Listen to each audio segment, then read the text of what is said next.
you got that good love. You know that I can't get enough. Sometimes when I'm acting up, all I really want is your love. On me, on me, on me, yeah. On me, on me, on me, yeah.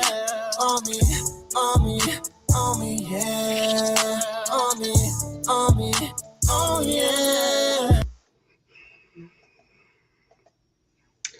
Salutations, everyone. So that clip is of our next guest. The single is called All Yours, and so I am so honored and privileged to have my first guest of my double feature interview, my exclusive double feature interview that I'm kicking off the new year with. So I had to make sure I put on my bra so I can make sure that I present to you someone that I've known for quite some time, that I've been blessed to be in his presence, for a number of events, as well as just his growth as a singer, songwriter, actor, award-winning fashion designer, award-winning celebrity stylist, someone that, just kind of went through the trenches, you guys. And he's kind of like the personification of not looking like what he's been through. And so I'm just looking forward to you, all of you, just hearing his journey and sharing a lot of gems, because he has so many,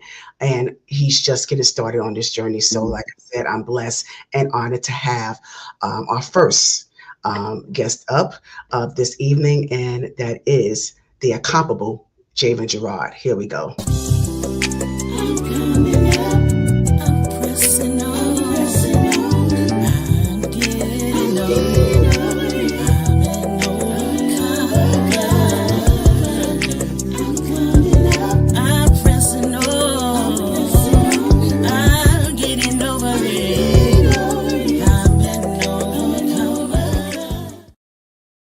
And here he is, Ja'Van Jerrod in the building. Look at him, look at him. Yes. I can't hear you. Hold on. Oh, okay. What is going on? Come on now. Can Don't. you hear me? Yeah, I hear you. I hear you. I hear you. How about now? Now? Okay, I can see you, but I cannot hear you. Really? Cause you heard me. You heard me before. Go out and come back in. You want me to leave and come back? Okay.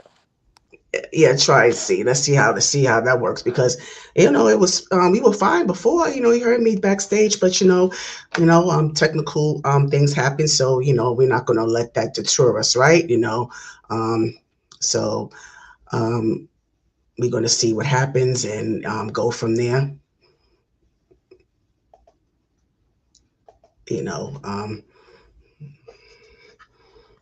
So I hope everyone is okay. Those who's coming into the live stream, and those who are going to be in the bushes, those who are watching the replay, shout out to each and every one of you. And, if I didn't say it already, Happy New Year to everyone.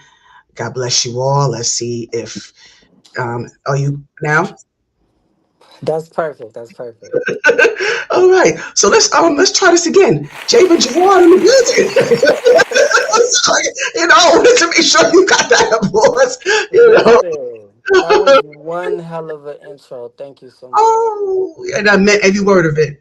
Yeah. So but it really is a pleasure to have just to be in the midst of you. And I always told you how much I admire you, and I know I got some years on you, but I'm not ashamed to say, or I'm not, I'm humble enough to say that you inspire me in so many different ways, and we're going to get into why that is.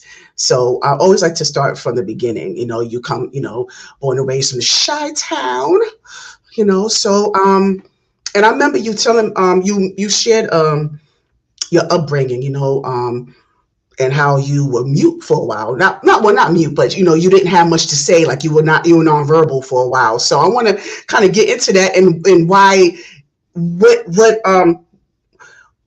what made you decide to be vocal. So I want to get more into that too. But can you start from the beginning? Like, did you come from a single parent household, two parent household? I know you have siblings, so can you just tell me more about your upbringing and what that was like for you? Yeah, so I'm actually from a small town called Rockford, Illinois, right outside of Chicago. Hmm. Um, I grew up with both of my parents in a household. They were married for 20 something years, and eventually they divorced. And my mom left, well, my dad left, and my mom raised me, my brother, and my little sister on her own at that point. Um, but just to kind of touch on, I guess, me being quiet, because anybody who knows me knows that I'm a quiet person until you get to know me. And I have my reasons at this point in life to why I'm like that. But I think growing up, I was very shy, very timid, um, and also battling things early on in life, like my sexuality and being confused about things of that nature, and really not knowing or even having a safe space to speak about those things. But I was literally probably quiet until I turned about 3 or 4, where I really started talking and dancing, and that true me started to shine through. My talent started to grow as well. Um, and I think, over the years, as I've gotten older, as I got older at that time, I start to realize, my quietness is my weapon and is my way of controlling situations and controlling my emotions in certain situations. So um, I think that kind of speaks to who I am today, like all of the things that I've been through, and how it translates into me being quiet or a shy person. But it's really my protective, uh, Yes, situation. So absolutely. Yeah. So what made you okay, so you when you mentioned that you said that you were shy, you were timid, and I can understand that, you know, but what gave you your voice? What made you decide to say, you know what, this is the time where I'm gonna I'm gonna be more vocal? Like, do you remember? music, Mhm. I would say fashion started first for me. I remember growing up, early on, like I remember like when my parents were together, I had everything. Like I didn't really need for anything. um my grandmother had won a lottery, and my family was in a great space. Luxury cars, big Mm. houses. Oh, okay. I was in school, going to school in designer, and I think once they, separated, he took all of that with him and literally left my mom with nothing. I mean, Oh, we had to start over. And there's a lot that goes into that, but my mom struggled as a single parent, and I didn't have the best clothes or the best shoes going to like middle school at this point. So people would, pick on me. Oh, you wearing the same shoes all this time, or your mm, shoes dirty, or you got the same. You know what I'm saying? Like I didn't really have what they had. Now I still was putting it on and working with what I good had, chat, right? but it wasn't who I am today. You know what I'm saying? So I think in 8th grade for me, I kind of had an epiphany. Like, I am Ja'Van Jerrod. You know what I'm saying? Like I am a superstar. Like at this point, I had already started, dancing. People in the neighborhood knew who I was. For that, I was in different competitions and things of that nature. So I kind of had made a name for myself, but that didn't stop people from bullying me. That didn't stop Right. people from talking bad about me or talking about my clothes. So the grandmother who won the lottery, my granny, she ended up moving to Texas. So every summer we would go to Texas to spend the summer with her and my aunt Nicole. And the summer, I think of 2000. Well, I think I'll be telling my age, but when I went to Texas that year, we went to Dallas. I stayed the summer. Something in me changed. There was a shift. This was the year before I went to high school, and I had kind of told myself, I'm not going to go into high school being the same person that I was in middle school. I'm not going to allow these people to make me feel bad about myself or to, uh, you know, put me in a box to where I can't really be who I am because they're judging me. And I had grew an interest into fashion and music and just more so of the LGBTQ people and Mhm. the whole lifestyle. I kind of started to really pick up on certain things and like really learn my community.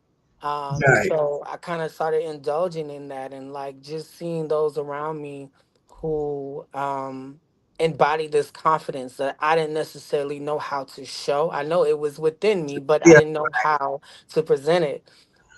So that year in Texas, I spent time studying just fashion and looking at Essence magazines. And my aunt, she had us at different concerts, and we were just outside. And I think that was also the era of like MySpace and like kids Yes. going viral and Soldier Boy, and like everybody is just kind of like doing their own thing and living in their truth. So I thought it was fitting for me to also do the same, and really Right. show people who I am. So the year in high school, my Well, my okay. freshman year, I'm gonna bring it back. I want you to book. Yeah, I want you to bookmark that. Yes, because as I Well, want I'm to. bringing it back for Okay. you. Oh, okay. So Okay. when I Mhm. went to high school, that was kind of like the changing factor for me. Like I knew that I wanted to stand out for my gifts and fashion and things of that nature, and I think that was the shift for me from like saying, "Hey, let me be more vocal and let me speak up for myself. Let me be more of who I am and what I feel on the inside. Let me show that." Okay. And so yeah, you showing it all right, but but yeah, but I want to go back more into because you said that your parents eventually divorced. How old were you when that happened? When your parents divorced? Um, Officially divorced because they had split for some time. Then they got back together. Then they split. Then they got back together.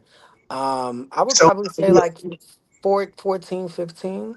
okay, and so now, all right. So before that happened, when there was the two parent situation going on, can you tell me the difference between your dynamic, your family dynamic in your household at the time that your parents were together, and compare it to when it was like officially split, Splitsville.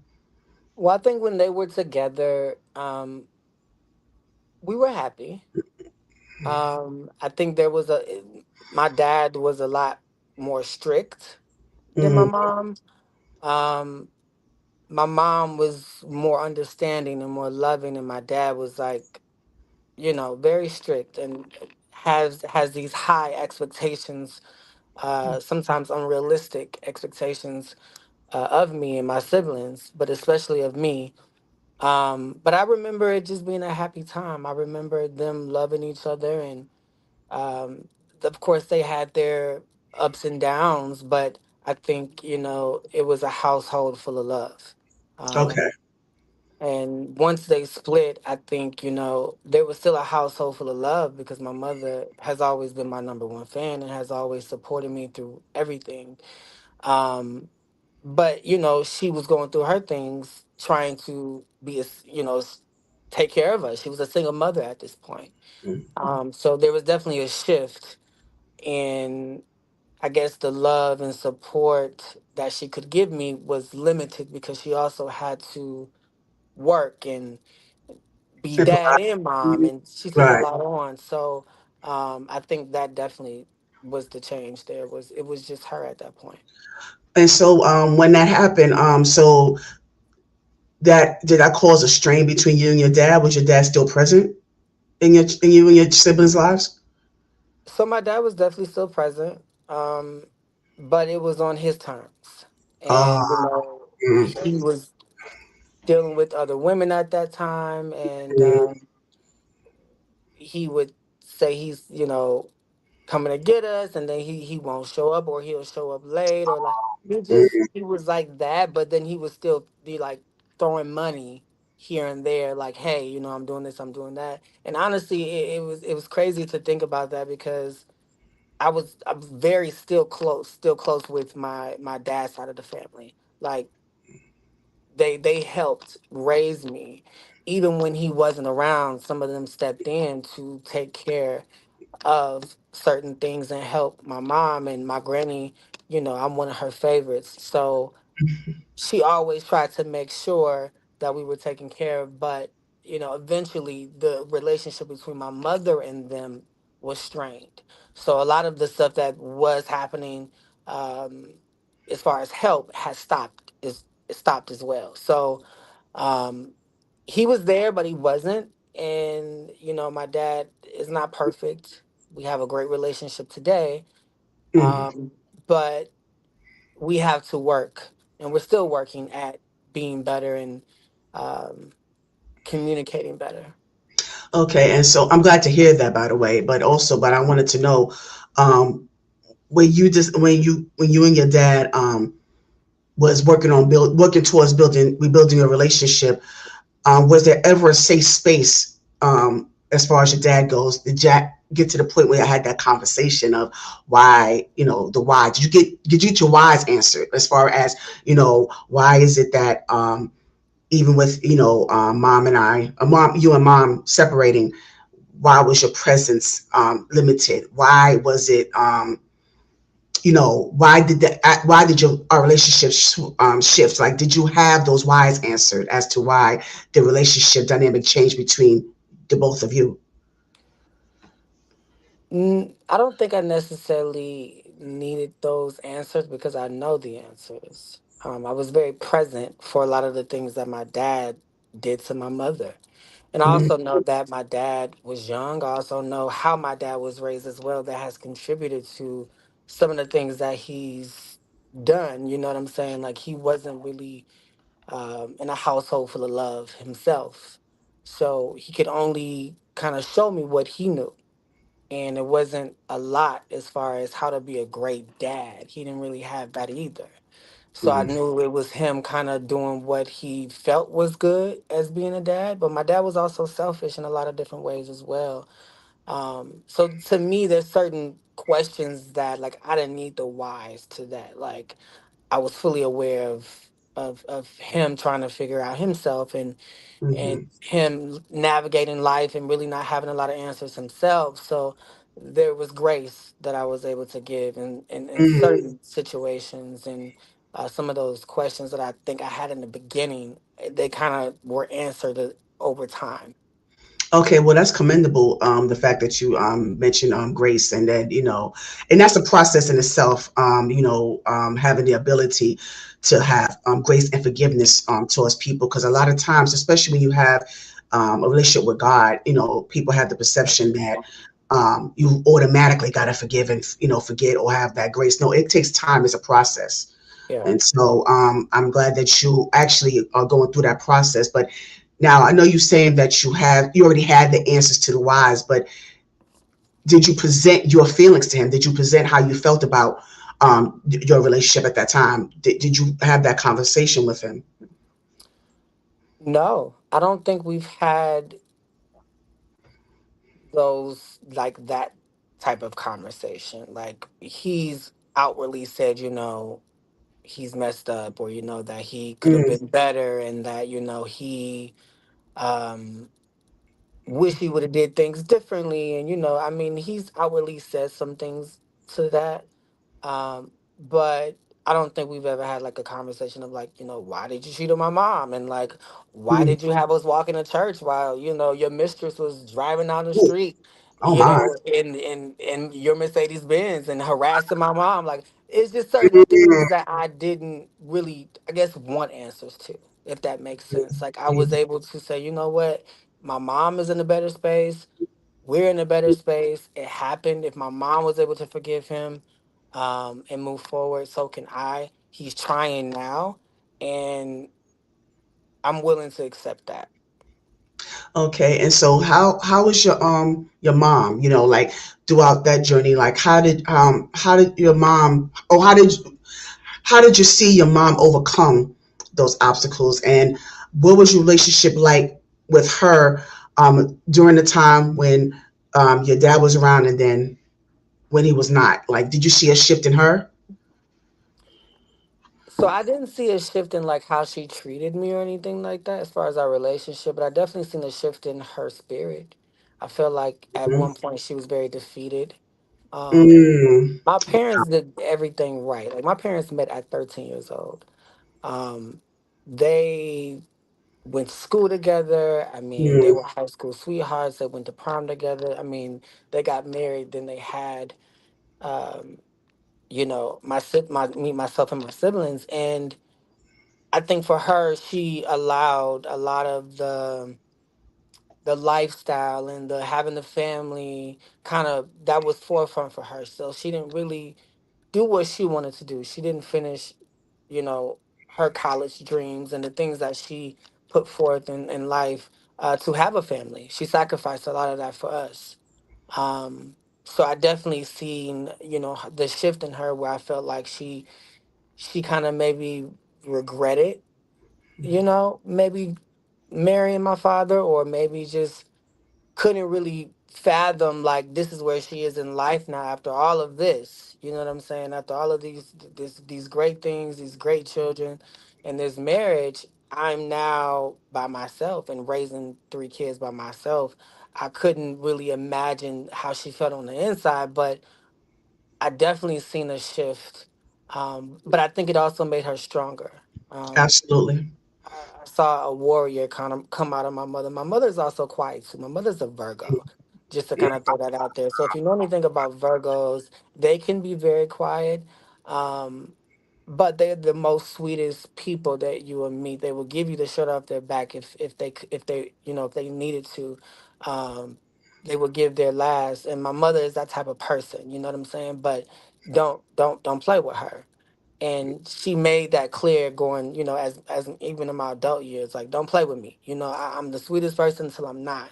And I Right. think I was able to kind of see that transition, like where she was like, okay, yeah, I'm quiet, and yes, I'm this and I'm that, but I'm also very strong, and I know what to do. I'm very smart, and I'm Mm. capable, and I'm able. And I think she taught me a lot just going through her journey, and I was able to witness her overcome a lot of things with just the grace of God and her believing in God. And she's Yes. a prophet, so her Mm. faith is admirable. And I inspire one day to have the kind of faith and relationship with God as she does.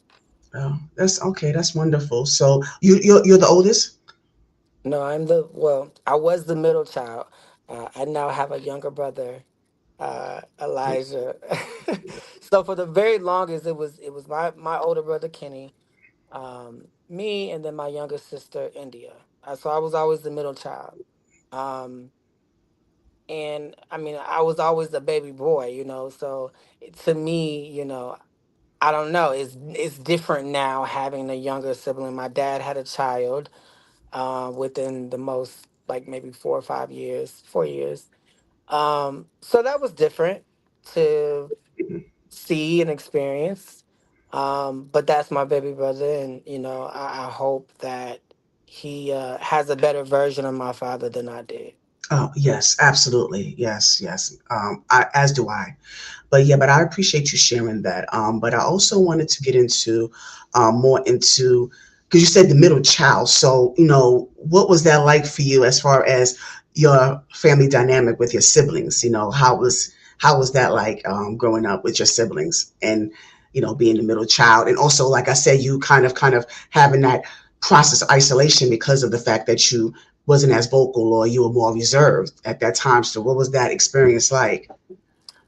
It was fun growing up with my siblings. Oh, it was okay. My siblings are crazy, funny, goofy, playful, like very loving. Like we look out for one another. Like I'll go to war about my siblings, and Yes.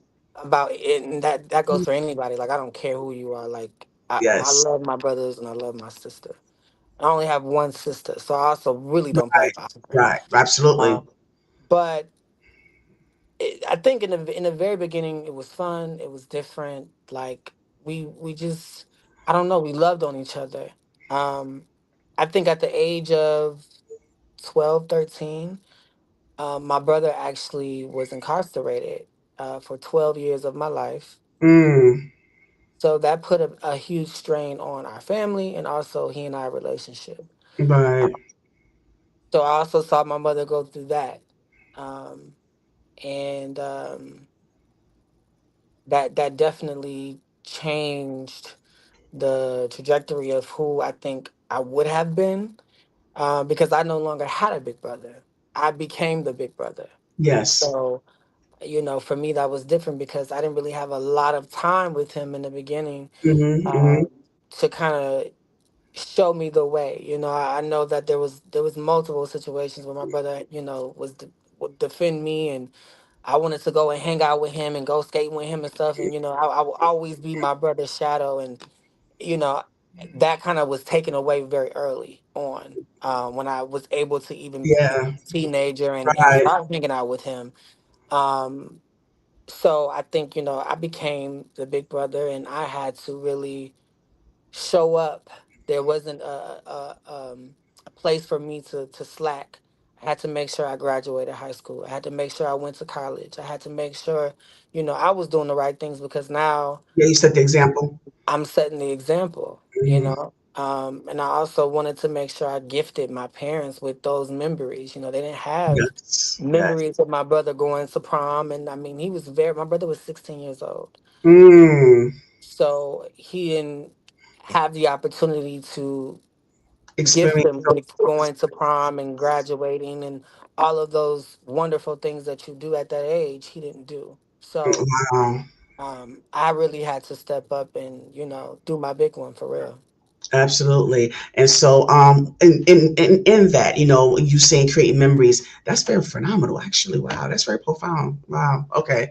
So the fact that you filling that void became, the oldest. So, um, this is like a two-part question. So, did you ever feel like you had to be the man of the house? And if so, did you feel even more pressure knowing that because I honestly don't think any child should have that responsibility, but I do understand why, some people have to, take on that role, to feel like they have to be that protector especially for the single mother as well as their siblings. So is that something you felt like you had to do?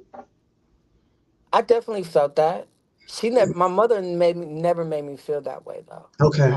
My mother never put that responsibility on me, but because I am a leader and I am a provider and I am um, a person who has ambition and who's very determined in anything that I do, I kind of put that responsibility on myself, and I felt like I owed it to my mother.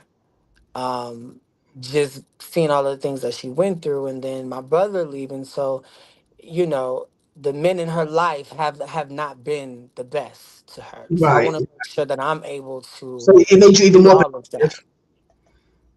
Yeah. So it made you even more protective of her, Absolutely. right, given those circumstances. And so now, so let's go more into elementary and junior high school. I always try to start there because we don't really, a lot of people don't touch on that too much, and that's a Right. pivotal time, when you have acne, you're trying to find yourself, you're learning about your anatomy, you're humping in the staircase, and you're just trying to figure it all out. So I'm just want to know, like, what was it like elementary and junior high? So, what was that like? What for you? Did you have any extracurricular activities? What were your grades like? Did you have any teachers that you aspire to be like? Yeah. So I played football. I also ran track, Oh, and you said football. You play football? yeah, I played football. What? I can't Yeah. see that. I was a tight end. What? No point intended, but I was a tight end. At first, I really liked it. I think my dad, again, like I said, my dad was in and out, but I also had uncles and aunts who were like parents to me. Mm. So, and I come from a big family. My dad, I think, is one of seven. Oh Um, wow, that is a big family. so, I have a lot of cousins and, whatever. But I think my dad was the one who was like adamant on me playing football, because at that point I was dancing. And, I think even then people looked at boys dancing as that being feminine and like Yeah, yeah. girly, and It's just so he yeah. put me in football, and like I liked it. I think I was pretty good at it, but I knew that that's something that I didn't want to do. So when I quit football, he was like, "Well, if you're not gonna do football, you have to do something different." So my uncle Bryant, shout out to my uncle Bryant. He is literally one of my favorite uncles. A true comedian at heart, but the sweetest person that you will ever meet, and the Hmm. most realist person as well. But he was a coach. My uncle was very athletic, and I mean, he coached football, basketball, soccer. I mean, he coached, you name it, he coached. He had his own teams, and I mean, all of that. So he actually had started coaching um, this track team. And he was like, "Well, your uncle's doing track now, so maybe you should go do track." So I started Okay. track, and I actually really enjoyed track. Track was really, really cool for me. I was able to kind of shine because I was fast as hell. So I was able to shine, and I was able to kind of let loose a bit. You know, I had people Okay. who um, were people I went to school with, but they were also like friends of the family, you know. And I think a lot of times growing up as black people, if you grew up, if your parents grew up with somebody, then they automatically become your cousin. So I had a Yes. lot of cousins on the track team with Yes. me. Yeah. So it was cool. It was fun, but I also knew that track wasn't for me. Okay. Um, so eventually I moved on to basketball, and basketball, hated it, was not the best at it. I just was like, this is not for me. I quit, I think, within the first 2 weeks. I just was like, no, this is not what I want to do. But I also had other things in me. I knew that I could sing, and I knew that I can dance, and I knew that Okay. I could write music. So So that's I when it just, started. Oh, that's when you developed your talents in that area between elementary and junior high. That was a period where it yes. started. Oh, okay. All right. Yeah. I just want to No, establish it a didn't timeline. really come out until the Right. ninth grade, though. Okay. I just want to establish a timeline. Yeah, yeah. It was a thing. Like at 8 years old, I knew I could sing. I knew that I wanted to sing. Um, but I don't think like I was fully developed, and I wasn't, my parents didn't take me serious in that way. They knew I could dance my ass off, but they weren't pursuing the music thing. They were just like, no, you gonna dance. Okay, cool, whatever. But what else you gonna do outside of dancing? Because you're not gonna make a career out of that. You know what I'm saying? But Wow. I think that was the time where I was like, I don't want to do none of this. So I have to figure out what it is that Javen wants to do and how I'm gonna Right. Right. execute it. Okay. So I mean, because I know, like you said, it wasn't, at that time, it wasn't etched in, yet because you still was, developing your, kind of journeying into your own self. So Yeah, now, so you mentioned that you in ninth grade, around ninth grade. So that's when you enter high school. yeah. What high school did you go to? I went to Jefferson High School in Rockford, Illinois. Okay. And And so, what was that like for you overall? Because high school, like I said, is a milestone, and you know, you getting, more to yourself, you're engaging more, and you're yeah. developing more as an artist, like you said. And so, what was that like for you overall? Well, I will say my freshman year was probably not like others. I came in and right away people knew who I was because I had already started kind of making a name for myself, dancing and uh, Mm-hmm. different competitions around Rockford and stuff like that. So, and then my last name uh, is very, very known. My family is very known. So, people kind of expected me to come in a certain way, and I did vary that. I was living up to my last name. Mm-hmm. Freshman year, within like the first 2 months, they had a competition called Jayhawk Idol, which is like a spinoff for American Idol, What's it called? and Jayhawk Idol. Jayhawk Idol. And if you look it up, the videos are still on YouTube, so Mm, you'll be able to go to see.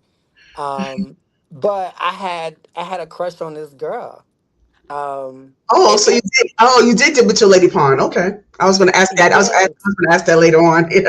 well, actually, I saw. Pause on that. So I dated a girl from sixth grade up into our freshman year in high school, Hmm. and she was like the love of my life. Um, and when we got to high school, it just kind of changed. Like our freshman year was cool, but I was changing, she was changing. I'm realizing I really don't like girls like that, but I'm like, still, I do like girls like that.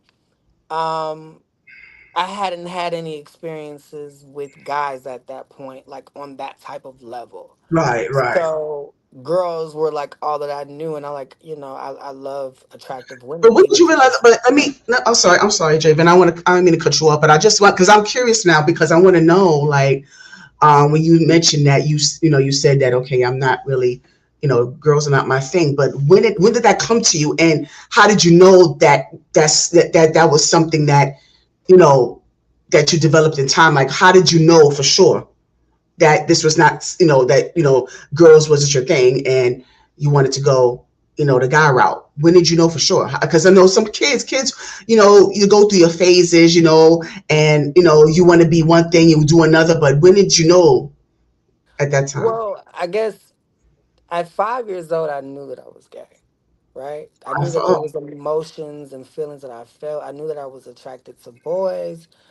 I knew that I was different. Like nobody had taught me this. Nobody told me to like boys. Nobody uh, touched me and abused me and forced me to do things that kind of, I guess, confused me. Like I naturally liked boys.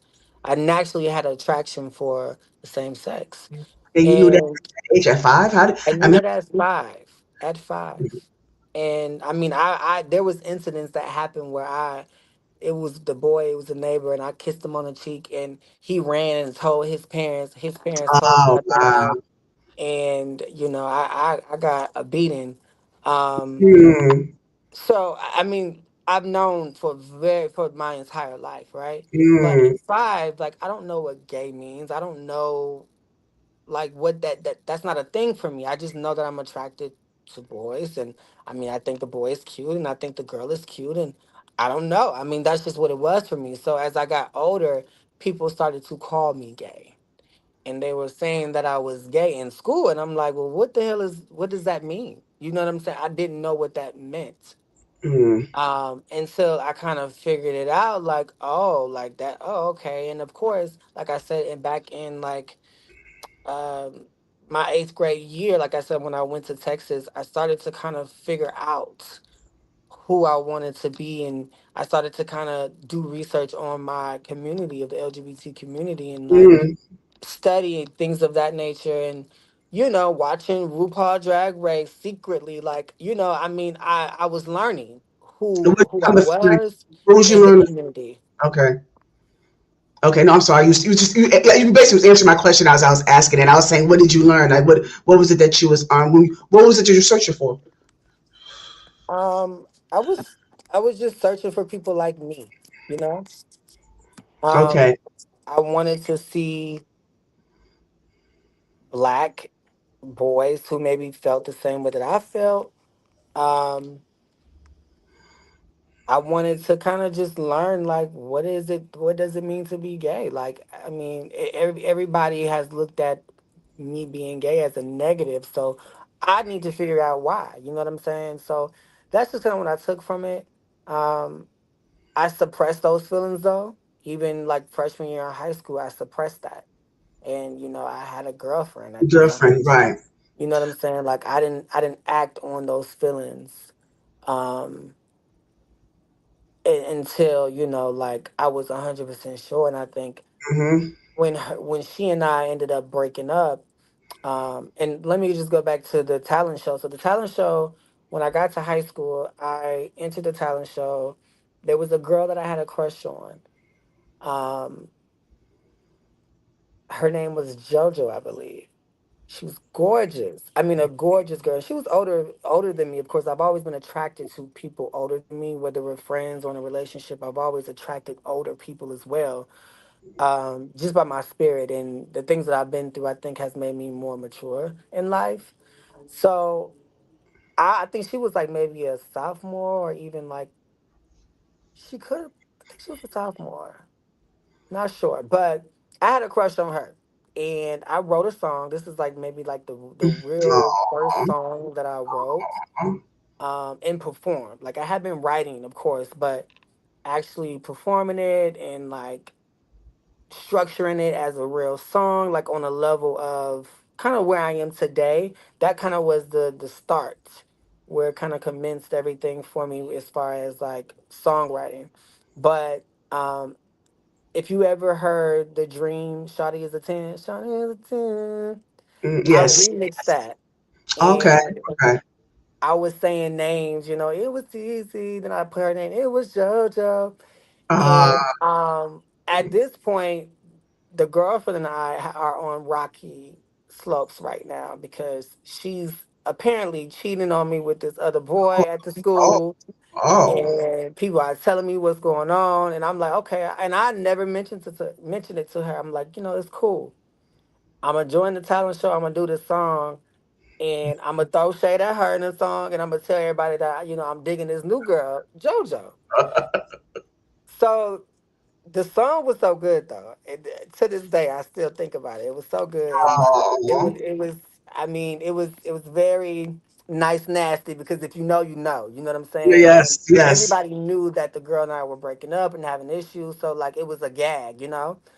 Um, so I ended up doing the song, and I had a professional show tape made. So after I got done singing, at this time I wasn't singing and dancing at the same time. I was still learning that. So I had the show tape kind of cut, and then it went to my dance, my dance break. Oh, Um, okay. and at this point, back then people were saying that I looked like Soldier Boy, child, because I had the fade and I was tall, and I used to wear the grills and the oversized clothes and stuff. So, I could see it then, but today I'm like, hell no. But um, I cut to Soldier Boy, whatever. So I did a whole little routine, and when I Okay. tell you, like, the girls went crazy for the kid. The, Oh, the girls went crazy, and like me, okay. I mean, I was a performer since I came out of my mother's womb. So I'm jumping off the stage, I'm grabbing girls, going like I'm doing it Oh, all.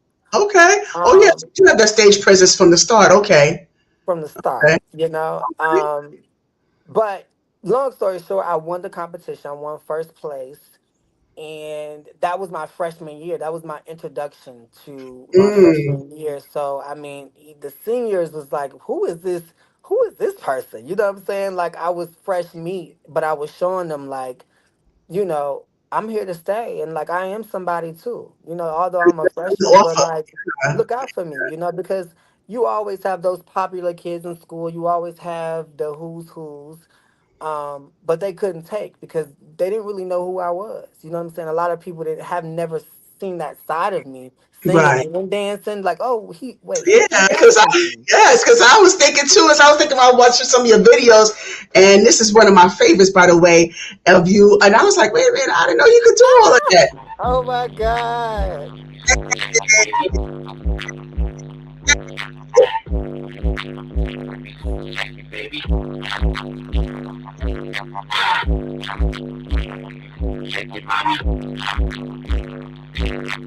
Wow, wow, wow, wow.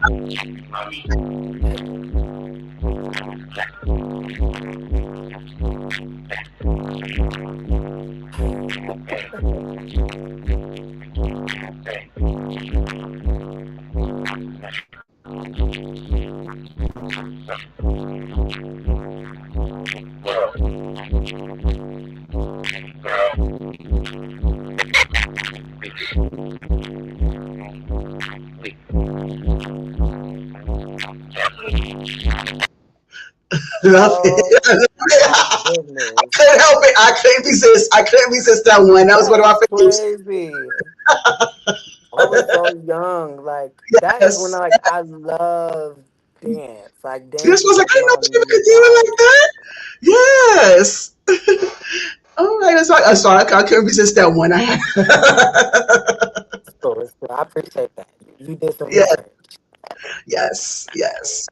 Yeah, so but going back to that, so you made a name for yourself. You because you knew, you was developing and you had the blueprint already. You had the blueprint and you was building a foundation in your craft, right? So it started in ninth grade, the singing, the dancing, the performing. So how were your grades at that time? Did you like how did you balance it all? I think I was doing well in the beginning. Um, I was a AB student, and I I felt like I would realize I didn't like school, so I was like more BC student, and like I started kind of slipping because I was focusing Mhm. on the music and the fashion, and like now I'm just like this Yeah, person. Javen, wait, hold on. You sound a little bit choppy all of a sudden. I don't know what just happened, but your audio is kind of choppy. It's staticky. I don't know what's going. I don't know. It just happened out of nowhere. I thought that was you. Hold on. No, it's you. Yeah. So it just started happening for some reason. But yeah. But go keep on. Hopefully it'll subside. Want me to come back? I can come back. Okay, thank you. All right, thanks. Because I want to make sure that we hear each other clearly. All right, so yeah, his audio was kind of choppy, so hopefully, if he, comes on and come back in. So yeah, so you see how Javen did. You see how he do. You know, um, you see how that, the artist that he became. So you kind of take a mental note of what I showed you just now back then, and the video to all yours now, and just see the progress, and see the transition, just see the growth and the evolution of Ja'Van Jerrod so far. So it's I'm really enjoying this conversation so far, how he was able to kind of come into his own. So let's see if things are better now. Let's see. Let's see. You're still very talented. Oh, yeah. Still, it's kind of worse now, actually. Yeah. For some reason, I don't know. I don't know what happened. Yeah. Yeah. So I don't know what's going on.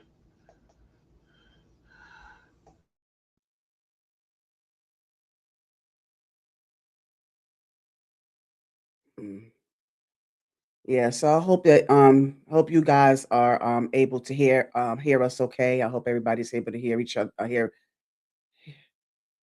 just making sure everything's on the up and up when it comes to the sounds. I want to make sure that we're able to hear that you're able to hear us very clearly,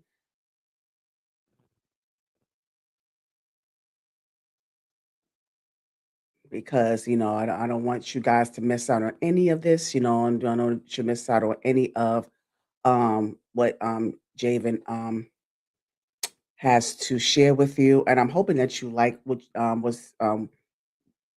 he had to say so far. I hope that you enjoyed the interview so far. You know, shout out to those coming in, coming in and out, going in, going out. Shout out to those in the bushes. Shout out to everyone that's tuning in. Shout out to everyone. Um, so hopefully when Javen comes back, everything will be a okay audio wise. It's just some issues with the sound. So hopefully we recover from that.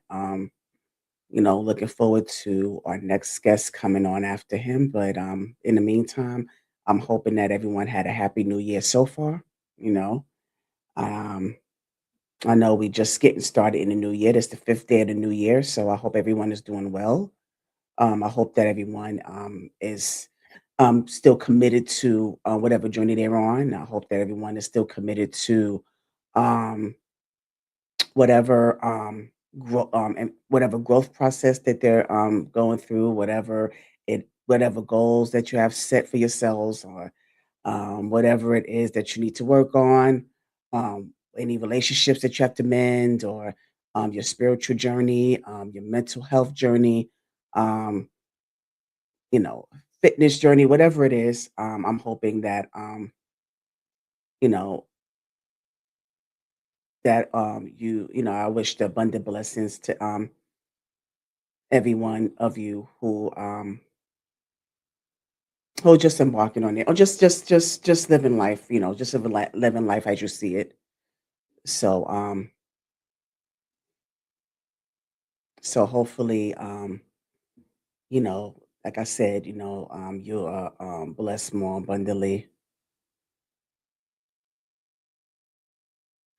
Yeah. So, I'm, just waiting on, you know, I'm waiting for Javen to come back. I hope everything's okay. Um, so hopefully, let me see if I can reach him. Just text him real quick. Yeah. So, yeah. But I'm hoping that I'm looking forward to what's to come on this platform. The past 6 months has been a blessing as far as this platform goes. I'm actually, just getting into the I mean, not the YouTube, TikTok space. Because there's been a couple of people that suggested that I do more content on TikTok because it's more engagement, which it is true. You have more engagement, more interaction. um, so I'm learning more about that space. Shout out to my cousin Sade. She kind of gave me an extra nudge in that direction. So I've been putting my content on TikTok as well. So please make sure you check it out. All my links are in my channel as well as my social media. So please make sure that you check out my TikTok account as well. Um, and I was trying to actually stream on live on TikTok as well, but it's not very user friendly. I don't know why. It's not that user friendly when it comes to the live. I don't know whether you have to meet a certain criteria as far as followers go or something like that. So maybe you guys in the comments could kind of coach me on that because I was trying to add the whole be able to go live on TikTok for this interview. So um I just was like, okay, I don't have the patience for this. I'm gonna just stick to the YouTube space, and then I would just add some content as I go and add some clips to this interview. Hopefully, that will bring you back onto the YouTube space because um I need the interaction there. I need the support here. That's very important because this is like the my primary platform. I mean, like I said, I'm hoping to grow in TikTok, but I want to definitely be able to um grow in the YouTube space as well. So I just so shout out to everyone who's coming in. Thank you so much. Oh damn! Oh no! I just seen you guys. I just seen you guys in the chat. Yes, yes. Okay, so now I'm starting to see now. I'm going to have to block some people I see. Or y'all starting already. I gotta block some people now. I do understand that you have your opinions. Keep them to yourself if it's going to be negative. Okay, keep them to yourself. Be respectful. Okay, but yeah, I'm going to be I'm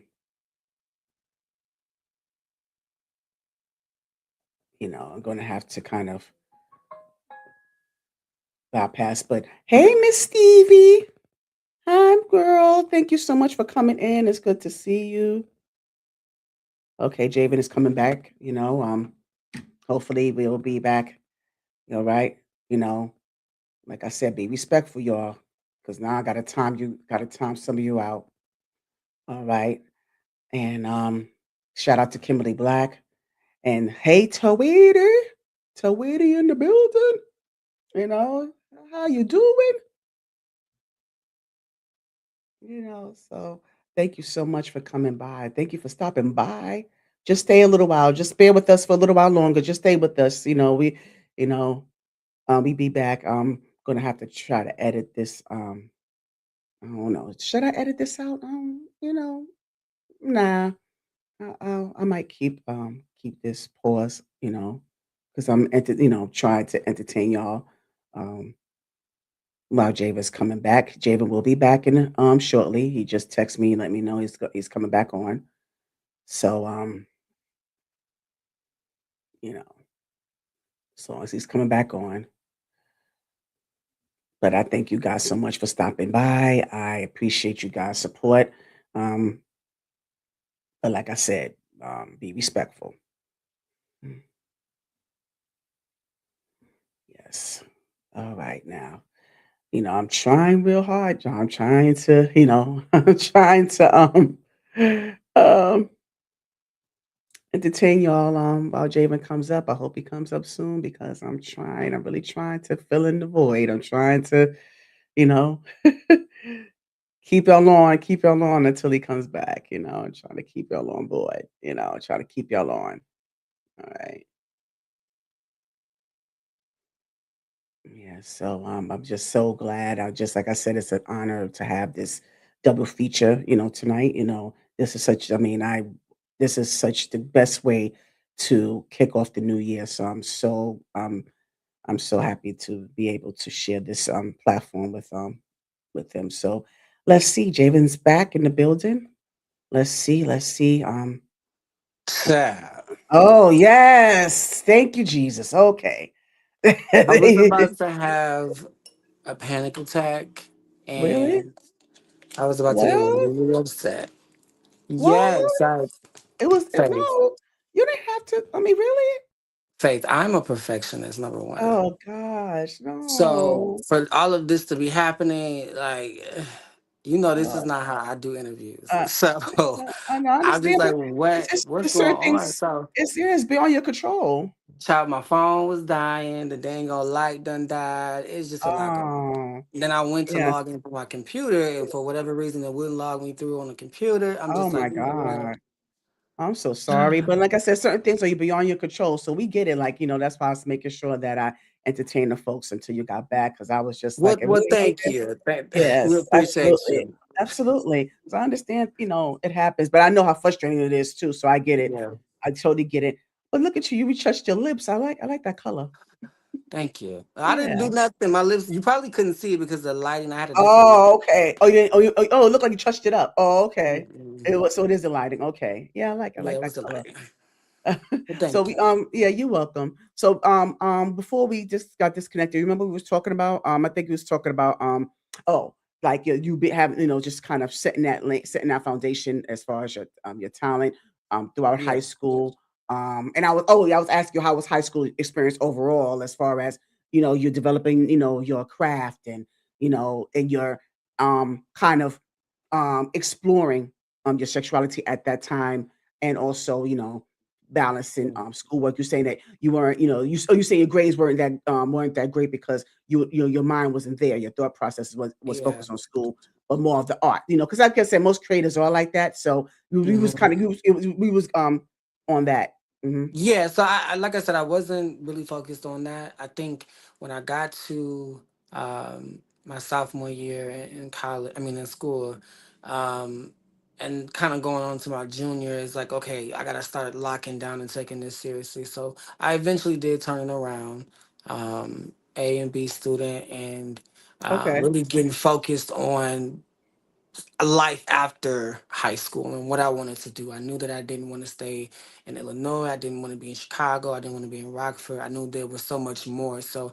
I did lock in and try to figure out what it is I wanted to do outside of this. But I will say, I guess overall, my experience in high school was good. Like I was popular, but I wasn't like, you know, messy popular or like mean popular. Like I feel like Yeah, people you were respected sociable. me. Yeah. People respected me. People knew me. Of course, you had your ones who would try you, but for the most part, people knew me for my talent, and um, they respected me for that. And there was people who didn't like me because of that. But for the most part, I think I had a great high school career. Okay, I'm glad to hear that. So, so just taking whatever you develop in high school, you say that you started college. You go straight into college, or did you take a break in between? Like, what did you do right after? high Oh school? no, baby, I got the hell up out of Illinois.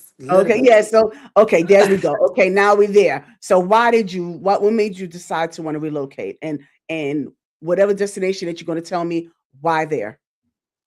So I wanted to relocate because, as a child, like, granted, my mother was a single parent and we went through a lot, but there was a lot of great times as well. And I was able to travel, So my mom, she made sure that we knew there was much more than just, where we were. And there was so much world out there for me to see.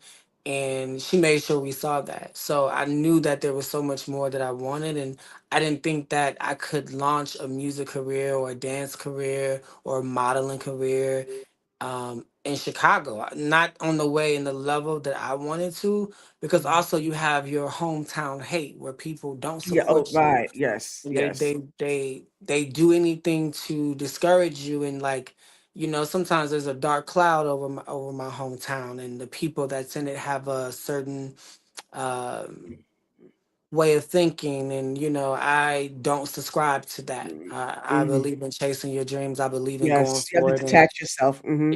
I had to detach. Hmm. So I ended up getting accepted to Prairie View University Hmm. in Houston, Texas, and I went for music theory. That was my major. Okay. um, and I chose that school because, one, I have family. Again, I'm familiar with Texas at this point. I have been spending my summers there. I had an aunt, who graduated.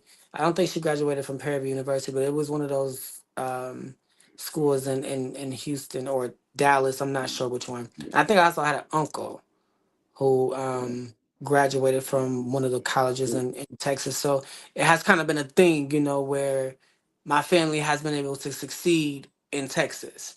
So, I didn't really know any other places where I would have family outside of, Outside. Right. Chicago That or makes sense. Mississippi, whatever Yeah. like that. So Mm. Texas was like my scapegoat. Home. Right. Right. Second home. Um, and Can you I can you respond to Kimberly, my co-host, real quick? Can you respond to my co-host? I can't see her Like, comments. What did she she said say? she said, "I'm surprised Chicago wasn't his first choice since his close hometown." Yeah, everybody says that, and my parents wanted me to do that. They wanted me to do the Art Institute or like a college um in Chicago for maybe the first 2 years, and then they wanted me to go off to the university if I decided I wanted to do that. But I was determined that I was not staying in my mama house. I wasn't like I wanted to spread my wings, and I had work jobs. I was working jobs in high school, so I became very independent, Got it. and I wanted more. You know what I'm saying? Like, and I had a vision And for that's myself. understandable. Yeah, yeah, because you don't want to be in the box, you know? You don't wanna be, stuck in the box, you know? Yeah, and But, I think I was mhm, also like, still struggling with my sexuality in a way. Not really mm, struggling, but struggling on how to come out and mhm, how to tell my parents. So I also didn't feel that it was respectful to be in my mother's house and to indulge in some of the things that I desired and that I wanted, and to live and to be who I am, because I knew that maybe she wouldn't agree, or because I grew up in the church. I just didn't want to have right, that right, issue. right. So if I was going to be with a man, it was going to be when I was in my own house, when I was on my own, doing my own thing. Like I didn't want to have to deal with, oh, you need to get out of my house because, Got you. you know what I'm saying? Absolutely. I didn't want to go through Mhm, that. So I made sure that when I did uh, decide to, you know, I guess really come out and just be who I am, it wasn't under my parents' roof. It wasn't under, it wasn't that for me. But Texas was like a getaway for me. It was my escape. Um, I chose that also because I was dating a guy at this mhm. point on social media. Through MySpace is where we connected, and this was like Right, my right. first my first boyfriend at this point.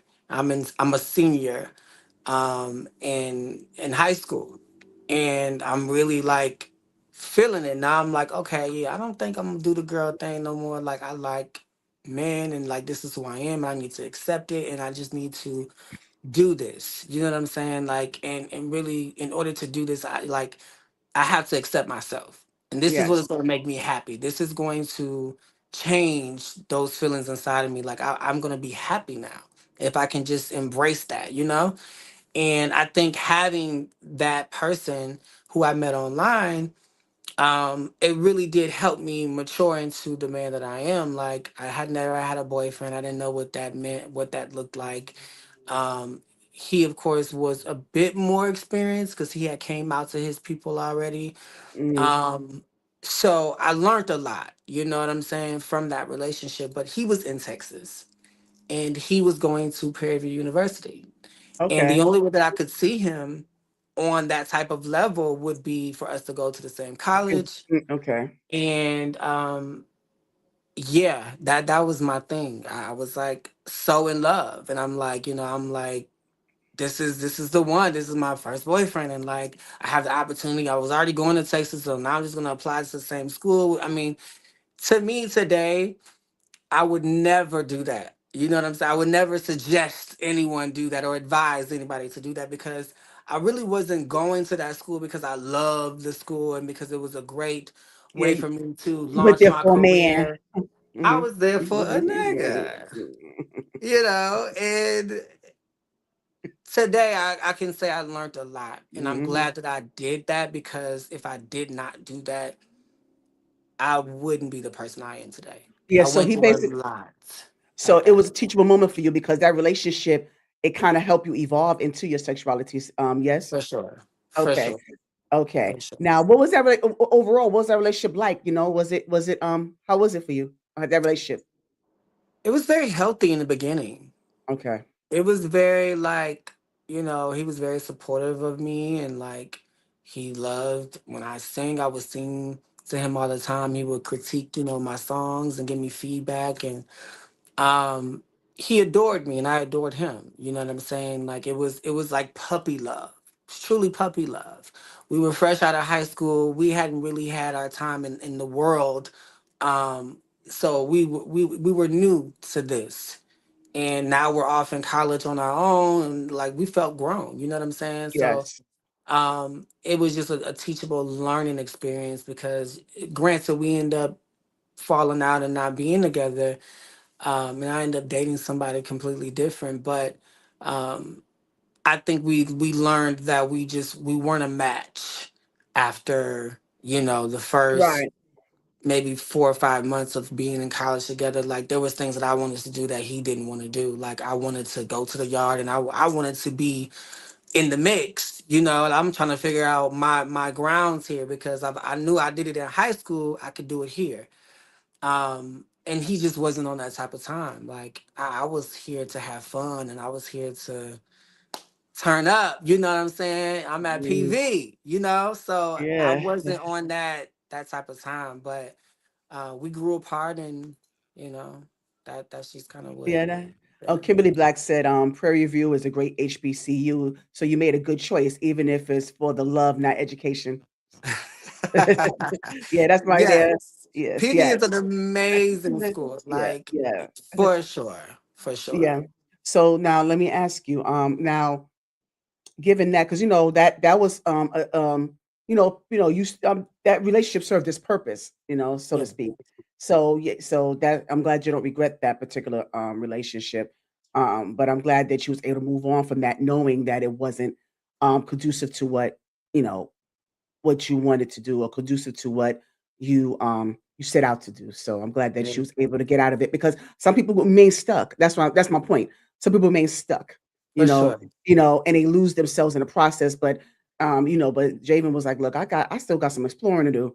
I'm grew up in this piece. I got some exploring to do. So yes, I'm glad that you're able to have the mindset to do that. So that's impressive. Yeah, for sure. Yeah, Thank you. yeah, yeah. You're welcome. Yeah, so you studied music theory. All right. So how was that for you? How was you studying? And did you live on campus? You was on campus? I lived on campus. Okay. My mom, so my dad, at this time, my mom and dad were working things out, but not working things out. And like, it was a weird time. Mm-hmm. Um, my dad had went away for a year. Mm, So while I was going to college, he was not there for that.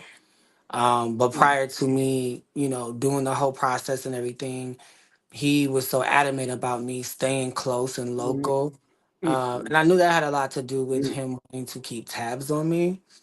But I also knew that it came from a place of wisdom and just knowing how it can be as a child alone in this world. And I think he wanted to make sure I was ready before I left.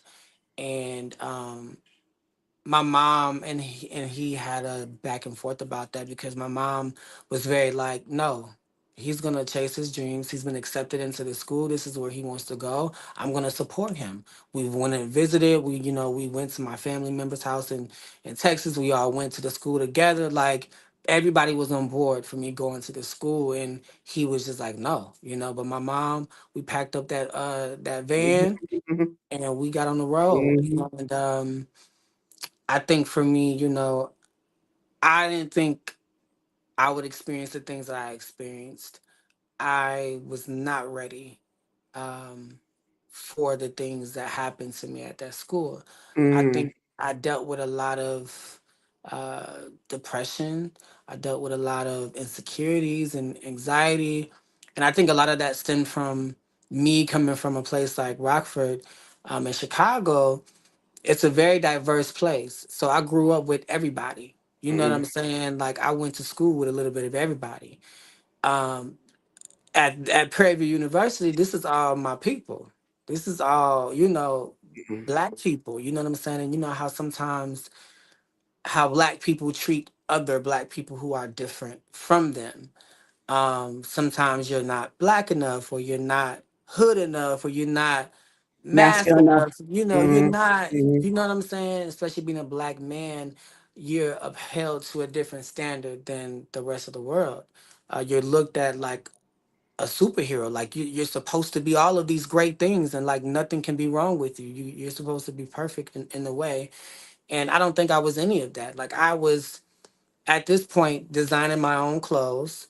So Okay. Okay. I thought I was Lady Gaga child. Mm-hmm. Um, I'm singing, I'm dancing, I'm also doing a little rapping now. Like I've come into myself, Right. Right. and now I'm at this school, and like they don't know what the hell I'm doing. They looking at me like I'm crazy because who is this boy from the Midwest? Like who is this? And we in the South at Yeah. this Well, you're point, gonna so it's learn just today. like You're gonna learn today. they You just know, was not. They were not feeling me, but they weren't ready. they weren't. But Yeah. I wasn't. I had never experienced that on that level. Right. Um, Got you. there was bullying there, and there was a lot of negativity there, and it had got to the point where like we would have our lunch hour or whatever. I wouldn't even go into the cafeteria because I didn't have anybody to sit with at this point. Me and the boy had Mm. broke up. The other boy that I started dating after that, he and I and his friends got into a big brawl. It was a big fight. So What? at this Oh. point, I didn't really have What? friends. I didn't really have. This is early on in the career. This is like within Yeah. 6 months of me being at this school. Um, I felt isolated. I felt very alone. Um, Mm. Even when it just came down to family, I felt like there was family. I would call them like, Auntie, come get me. Like, I don't want to be at this school, or come get me for the weekend. I just need to be around my family. I need some type of love right now. Mm-hmm. And I didn't want to call my mom because my mom gonna be like, okay, well, you need to, come home, or what we doing? You know what I'm saying? She's gonna always try to go into that protection, and I didn't want that. I didn't want to seem like I failed. Right. You don't want to So put that on her. Yeah. But it was a you culture know. shock, like Kimberly Black. It was a culture shock. Yes, exactly, Kimberly Black. It was definitely a Yeah. culture Yeah. shock for Hmm. me. Um, so I dealt with a lot internally Yes. there, and I think it definitely made me stronger. It Yeah, I definitely was going to made me say that was wiser. all part of the evolution process. That was all part of the growth. Yes, The growth that you had to yes, experience.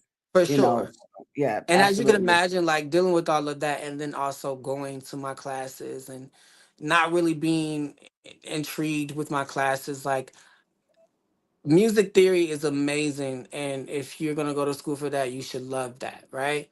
But I Hmm. didn't want to study that type of music. Like I'm doing R&B at this point. I'm writing R&B songs and I'm listening to the radio and I'm writing pop songs and I'm within that era of the Beyoncés and the Nicki Minaj's and the Lady Gaga's and the Ushers and the Chris Browns. Like that's what I aspire to be. I don't want to do Mm-hmm. this. You know what I'm saying? Like now going back and like looking at it now, like those tools and things that I learned definitely have helped me.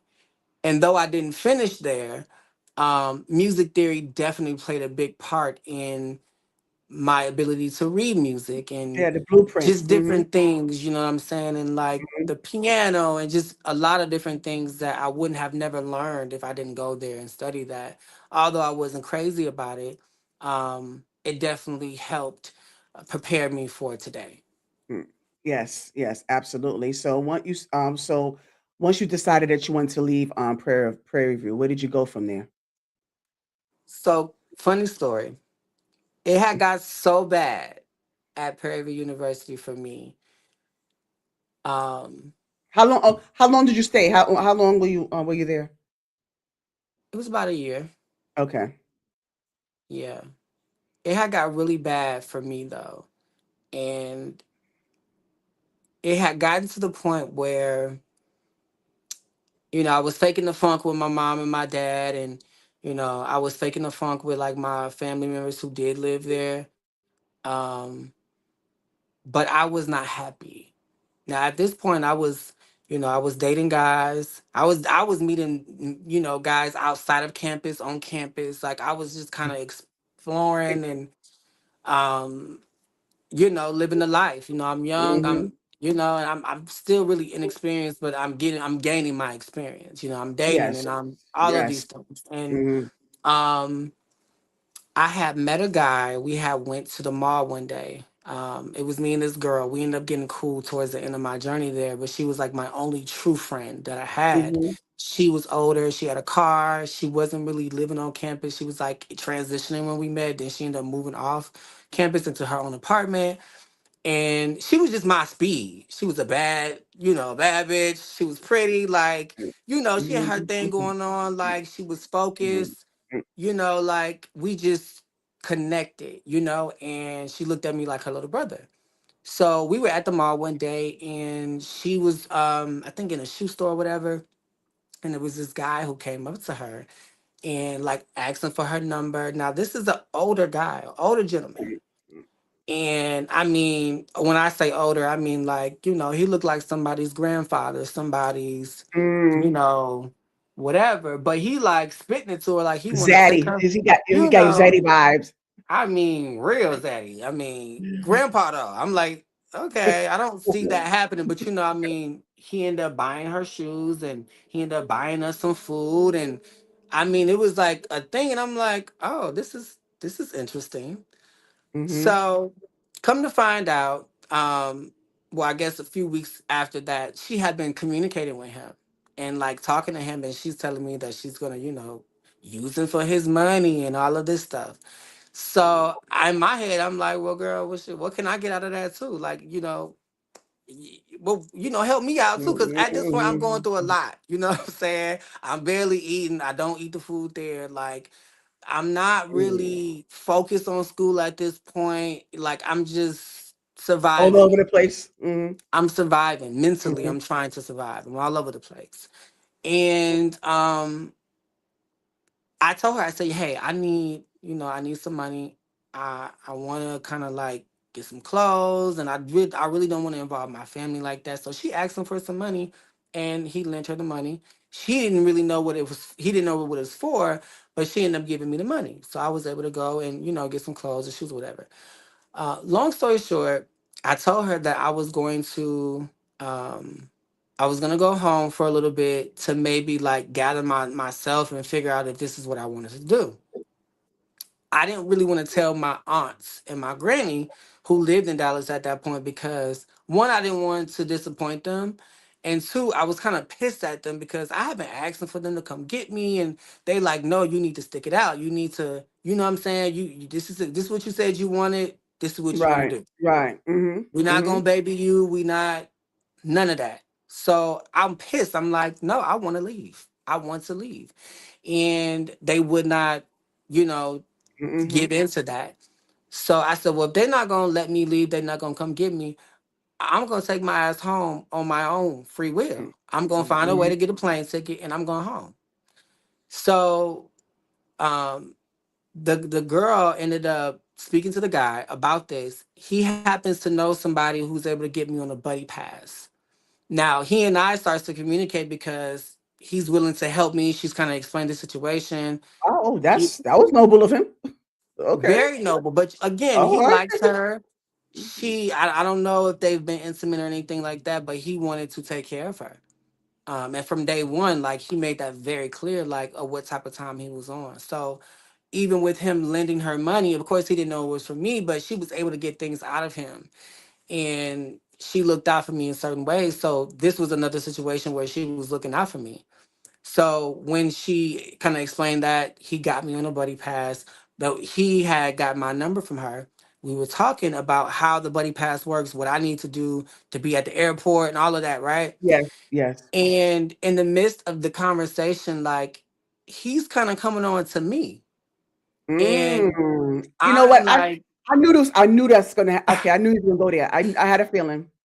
Mm-hmm. yeah, he's coming on Mm-hmm. to me and like, he's talking that talk to me like, and I'm like, okay, I wasn't expecting that, but I kind of seen her work with him and like how she was able to maneuver and use certain trigger points and words with him to get things out of him. So I'm like, okay, cool. Like I'm playing along with him at this point. At this point, use Right. that. Right.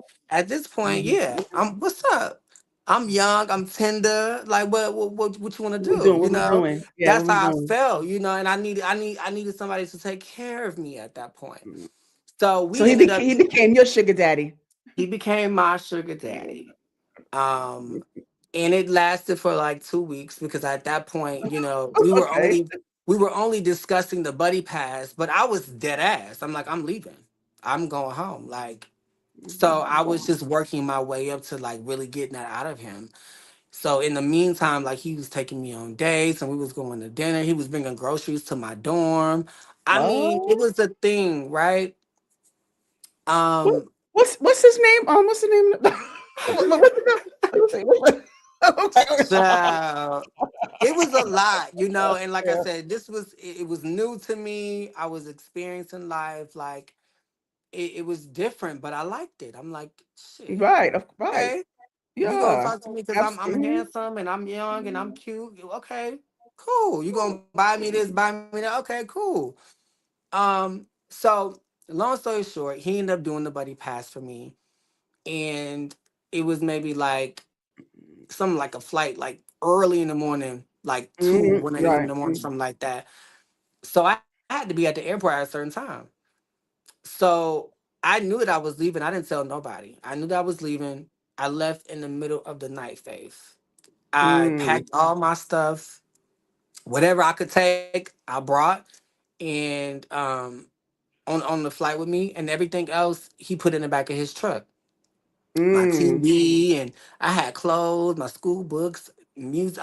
I had a lot. Like he helped. He literally came to my dorm in the middle of the night. He helped me move all that shit out, put it in the back of his truck, drove me to the airport, and I was on mm. my way back to Chicago. Wow, So wow. imagine like my family, like they were pissed because Like, what the I'm heck at my you doing mom's. here? I'm at my Yeah. mom's door, like, hey, it's me. Uh, Let me in. yeah, I'm like, back. what the heck you doing here? I was like, yeah. Yeah, they were pissed, but Wow. I had to get away from that faith. Like I could not mentally, it was a lot for me. And I had to find a way out. And looking back at it, like I don't regret leaving when I Oh, did. and okay, and what you set out to do? Okay, you left in the middle of the night. You packed your things up. You popped up back in Chicago, and then what? I mean, what was your end game at that point? At that point, I needed to gather my things. I'm like, I know I want to go back to school, but I don't think that I want to go back like right now. I want to maybe go get a job, get some money in my pocket. You know what I'm saying? Like I want to go to the studio and I want to go write music. I want to get book some gigs to go perform. Like I'm back in my Mm-hmm. hometown now, so I'm able to do these things. You know what I'm saying? I'm able to go to the studio. I'm able to, you know, do all of these things, and I just needed a mental break to like revise my plan. So Mm-hmm. in the midst of me revising my plan, uh 2011, 2012, 13. I didn't go back to school till 2014. And that was my So what did you do transition. between that? Okay, so what I did you was do between? working. I What was did you what? working. Where did you work? I worked for Chase Bank. Okay. I worked for Walmart. I worked uh, for Home Depot. I Oh, okay. worked multiple You went jobs various because mind jobs. you, I was Mm-hmm. at my mama house. I was working multiple jobs. I think I also had like another call center job. I forget what it was, but I was stacking my money. Yes. And you know, my mother is the type of person is as long as she's living and she's breathing and she has a home for me to come to, she's gonna welcome me with open arms. And that's what I appreciate the most because my mama didn't ask me for nothing. She And wanted it's me so to get my great. stuff Yeah. together. Yeah. I want to You interject know? real quickly how important it is Yeah. to have a support system like that. At least one of your parents were able to support you. Even if you know Yeah. you needed that tough love, also there was a balance between that tough love and that support. But your mom, it seemed like your Yeah. mom was it was like an even kill for her. Like she was able to say, you know what, Yeah. I know you had to explore, I know that you had to do this, but home, you always could come home. You could always come home. So I just really like the fact that, even with your other family members giving that tough love needed, but it was a Yeah. balance with your mom providing that space for you, the safe space for you to just kind of figure it all out. So shout out to your mom. Absolutely. Definitely Mhm. shout out to my mom. She was, I Mhm. mean, and still is my best friend. You know, she definitely was like, get your stuff together, figure it Get out, it. Mhm. whatever it Mhm. is, you know, Yeah, if it because you're young makes at this point. sense, Mhm. we can talk about it, but like I'm here to support you. So whatever I can do to help, let me know. But in the meantime, like figure it out. So at this point, I'm really, really writing music. I'm revising my game plan. I know that I cannot stay in Rockford. I do not want to be here. Um, there was a point where I was like, well, let me go to the Art Institute in Chicago, which was originally my dad's plan. He didn't want me to leave. He was thinking about that Mhm. school for me in Chicago. So I said, well, let me check that Got out. you. Okay. So I'm stacking my money. I'm hanging out with my friends. Like I'm really enjoying myself. I done released a mixtape during this time. Like I'm honing in on my craft. I'm learning who I am. Um, Mm. I'm just really figuring things out, you know. Um, and I went to the Art Institute of Chicago, loved it, but I didn't want to be in Chicago. Got it. And in the midst of this, you're gonna laugh, Faith, but you know, I ended up meeting another guy online, Don't tell me and you followed him too. he lived in Atlanta. Oh, God. You followed him too? Lord Jesus. What is Faith, it? I mean, is that what? Okay, now I get it. That's how you determine your destination.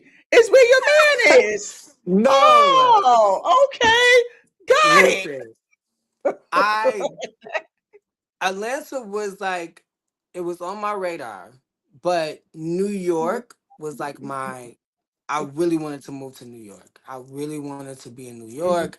I'm like, okay, they have other art institutes and stuff like that in school.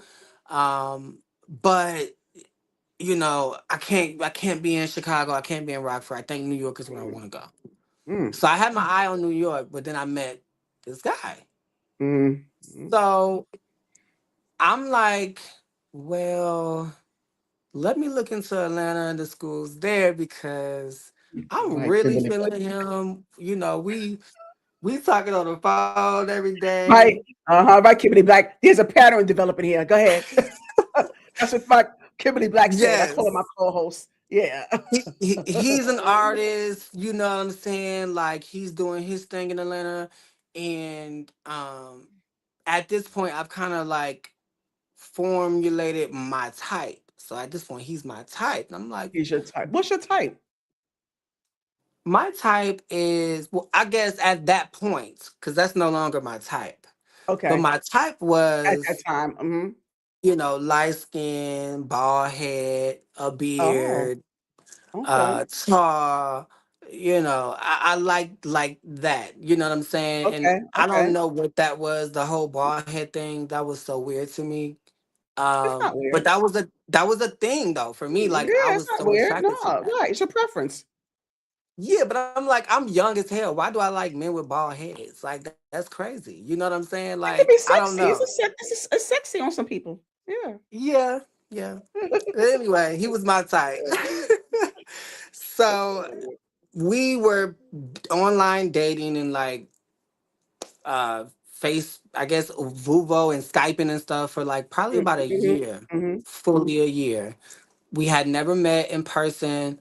Um, but he was like, I want to see you. Mm. So I ended up saying, well, the only way I can really see you is if like, You get flued my out. parents know or I get flued. I Yes. mean, I could get flued Hmm. out, but like I can't just up and go to Atlanta. My parents gonna be asking me what the hell. You know what I'm saying? Like, what lie could I come up with to say why I was going to Atlanta? Like, there wasn't one. So I said, well, let me figure out something. So I ended up looking up schools in Atlanta. And I said, well, shit, let's check out the Art Institute of Atlanta. So I started telling my mom about the school. I'm like, I really want to go. I really want to go. I really want to go. And in my head, I'm like, Hmm. you just did this, boy. Do you want to do this again? Because you know what you just went through. You know why. You know what I'm saying? Like, Yeah. what are you doing? Hmm. So I said, Hmm. well, if I do go, one, I'm gonna go for a major that I really want to do. And at this point, I'm honed in on music. So I said, well, I want to do audio production. I want to learn how to create beats and I want to learn the business side of things. And, I was really intrigued in that. And I felt like that would be very helpful for me as well. So I found a major. Then I had a minor, which was fashion. So I said, well, this school seems to be more of what I want to do than what PV was. And it's in Got you. Atlanta. It's in the Black Hollywood. It's the Mecca right now. Yeah. Everything is Hmm. popping. You can go to Right. Atlanta and be a Hmm. superstar tomorrow. So I said, yeah, I think Atlanta is my thing. On top of that, I got this really cute boy. I'm really feeling at this point we in love. All of this. So I end up going in to visit Atlanta. Now at this Hmm. point, I'm not even going to visit the school. I went with my best friend. My mom was okay with that because I was with a friend. And God rest her soul, Danica, my best friend who passed away. Um, she was like my road dog. So I was telling her about the boy, and I'm like, I really like him, and I need to go see him. So we set the whole thing up, child, Hmm. and I went to go see him. And when I got off the plane in Atlanta, I knew that Atlanta was home for me. I How felt a did you sense know? of like comfort and like a sigh of Okay. relief. I'm like, Okay. ooh, I can be me. Like the air was different. This is in 2014, by the way.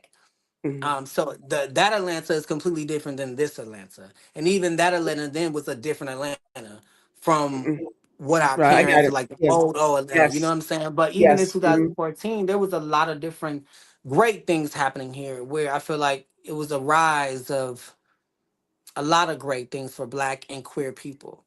So I just felt at home and I Yes. felt comfortable. And I don't know, I mean, it was hot. It was just like, I don't know. I was feeling my beat. I felt it. I just knew Atlanta was the place for me. Um, so I met him and everything was amazing. And we did not last, but I knew that I wanted to go to that school. So when I got back home, I applied. I did everything I needed to do. I got Okay. accepted. Okay. And probably within the next 6 months, 2014, I moved to Atlanta and I stayed on campus at the Art Institute in Dunwoody. And that was a great experience for me. I was able to learn a lot within my major. Good. Good. And I was able to make a lot of connections. I mean, I was literally outside, still in my Lady Gaga wear, designing my own clothes, and handing out my mixtapes on campus. Like I remember those Mm. days because I was hungry. Yes. I Yes. was like, okay, this is a fresh start for me. This is new. I Yes. feel good. I feel like, okay, this is the place. And I didn't have a guy in the beginning when I started school. I didn't Right. have a guy distracting me. I was really Yes. focused Yes. on what I needed to do. Um, Eventually, and maybe you're gonna ask me that, but eventually another guy came into the Yeah. picture Mm, where I ended up leaving the Art Institute, mm. um, There go and that pattern. moving in with him, Mm. child, and ended up dropping out of school. And Mm. um, yeah, at that point, my life had took a turn, and I was just like, "You did it again." You've allowed men A person. to distract you and to take you Yes. off your purpose and the reason why you even moved to this place. You know what I'm saying? So it took a lot. That relationship was very abusive, mentally and physically. Mm, mm. And there was a lot that we'll be here all night if I even go into the things that happened in that relationship. But I will say that I was able to overcome that relationship, and I ended up going back home because at that point I wasn't in school. My parents didn't know. I was in this abusive relationship. And the only way for me Mm. to really get out was to be honest and upfront with my parents because I didn't have a job at that point anymore. I didn't have any more money. He was taking care of me. He really stripped me away of my Yeah, you independence. got you out your And square. Mm, he really, what I'm mm. saying, did that because, I mean, he paid for everything. And he was literally like, um, a father figure in a way. Like he took care of me. Like now, granted, I was driving his car, his foreign cars, and I didn't really need or want for anything. And we were traveling and doing different things, and Mm. um, it definitely felt like a relationship. It sound like a love bombing and process. Yeah, I was Mm, definitely love bomb for mm, sure. mm. But I thought it was a real relationship because I'm meeting his parents at this point, and this is a lot different from my first relationship and my second one. You know what I'm saying? This Like, one's more it's more serious, more it's more deeper connection. Mm, yeah, this man has asked me to marry him. It was a mm, lot for me. And I just found out a lot about life and who I am and what I'm willing to accept and what I want in a man and what I desire. And he wasn't that. He mm, wasn't that. But I had to mm. go through those things to see that because I would be, you know, I would be lying if I didn't say, I don't appreciate the experience because it really taught me so much. And I feel like if I didn't go through that, I would be very oblivious to a lot of different things in life. But I learned a lot about the drag community and the ballroom scene and the fast life of sex, drugs, and money in that relationship And because that he did a right. lot of.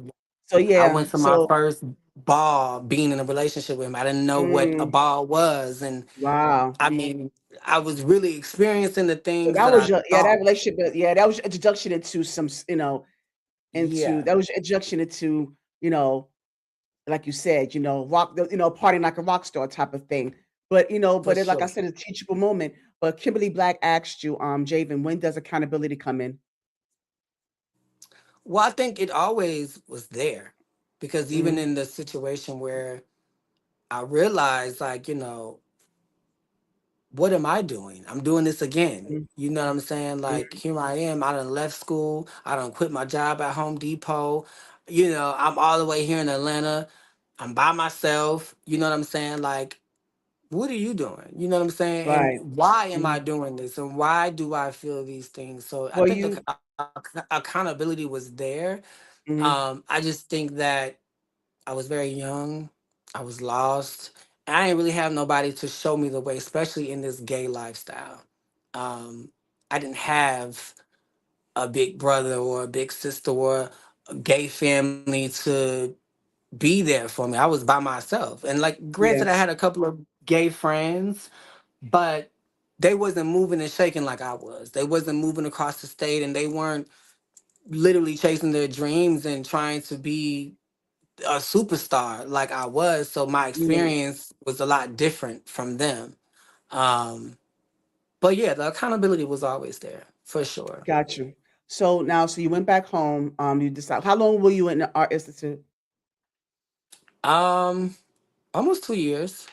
Oh, okay. So you stayed a little longer, and Yeah, so you took. So I'm sure you took some, not just from the school. You took, from there, but you also had learned some things, not just academically, but you learned so much from that previous relationship to where, and that's also a good thing that you were able to explore and also get kind of branch out into different areas because that way you didn't have to remain sheltered, you know yeah, you yeah, you're able to develop, some type of street sense as well, to kind of be a for sure, kind of, you learn how to keep your head on the swivel, like they say.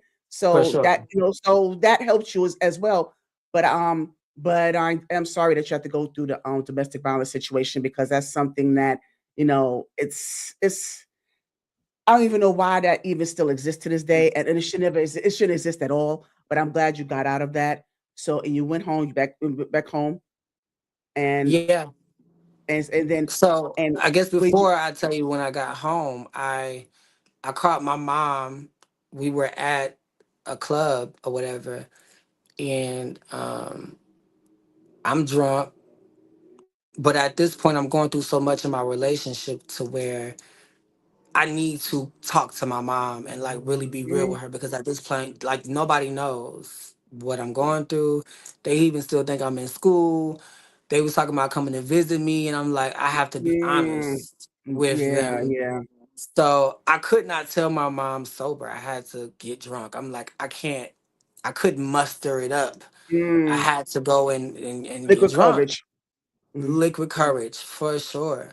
So I call her and I'm like, hey ma, and it's late. So my mama's automatically worried, like, why are you calling me? What's going on? It's almost 1 o'clock here. Like you cool, you good, what's happening? And I'm like, yeah, I just want to tell you I'm gay. And wow, I you dropped said out of that. school. Uh, I left school and I'm living with my boyfriend. And she got real silent. mm, And then she was like, well, Jay, I love you the same. You still my baby. mm, mm, And I oh, think for me, when she said that, I'm like, oh my God, why didn't I tell you sooner? Like, why didn't I say this yeah, sooner? yeah. You know? Mhm, Um, but she was like very comforting.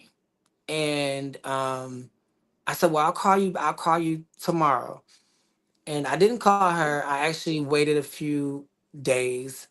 And that last day, before I went home, he and I had gotten into a really bad fight to the point where I ended up calling the police.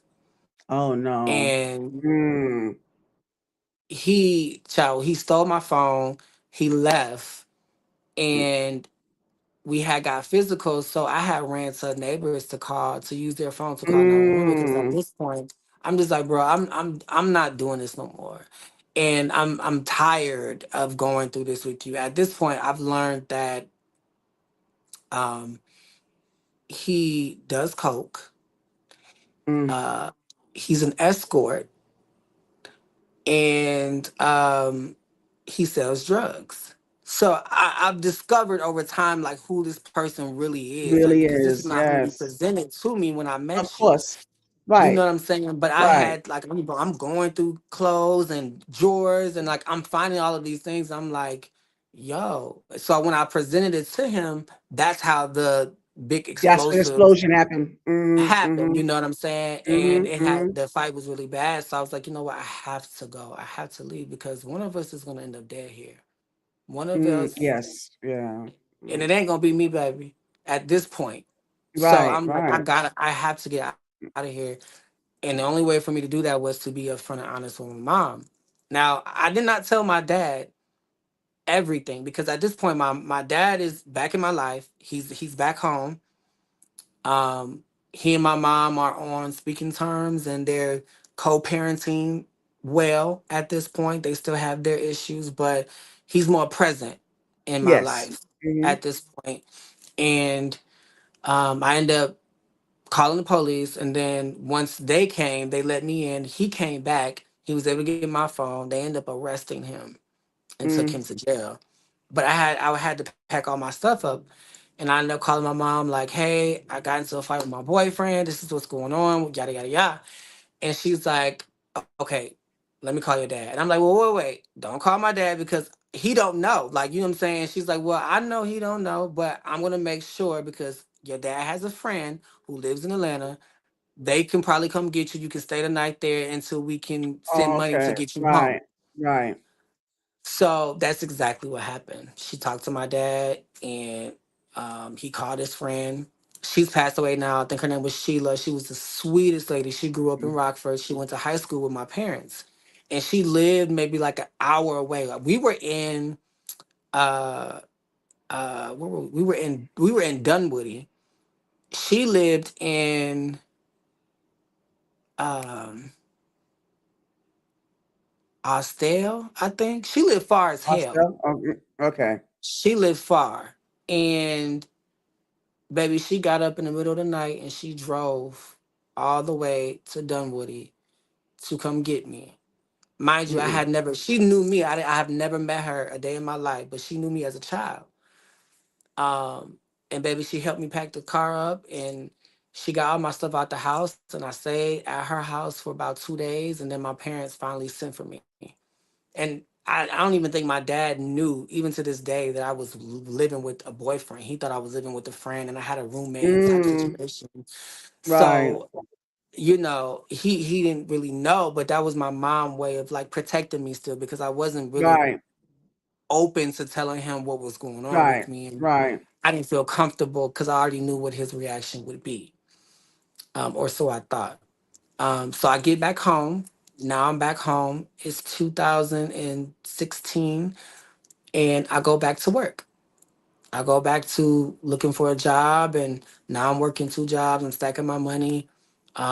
I'm still performing. I'm still writing, but now I'm performing and writing on another level because I have so much experience, and I'm going through. I went Right. through so Right. much, so Yes. I'm Yes. I'm And that's writing songs yeah, and that's a lot of material there.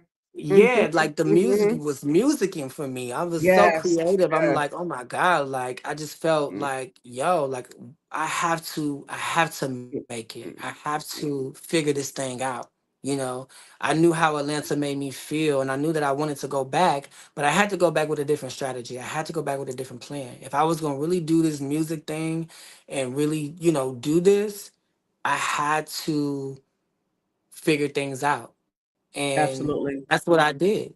I went back, I Hmm. revised my plan, I stacked my money again, and I ended up, I would say, staying at my mom's for in her basement because she had moved at this time. So, she wasn't intended on me coming back.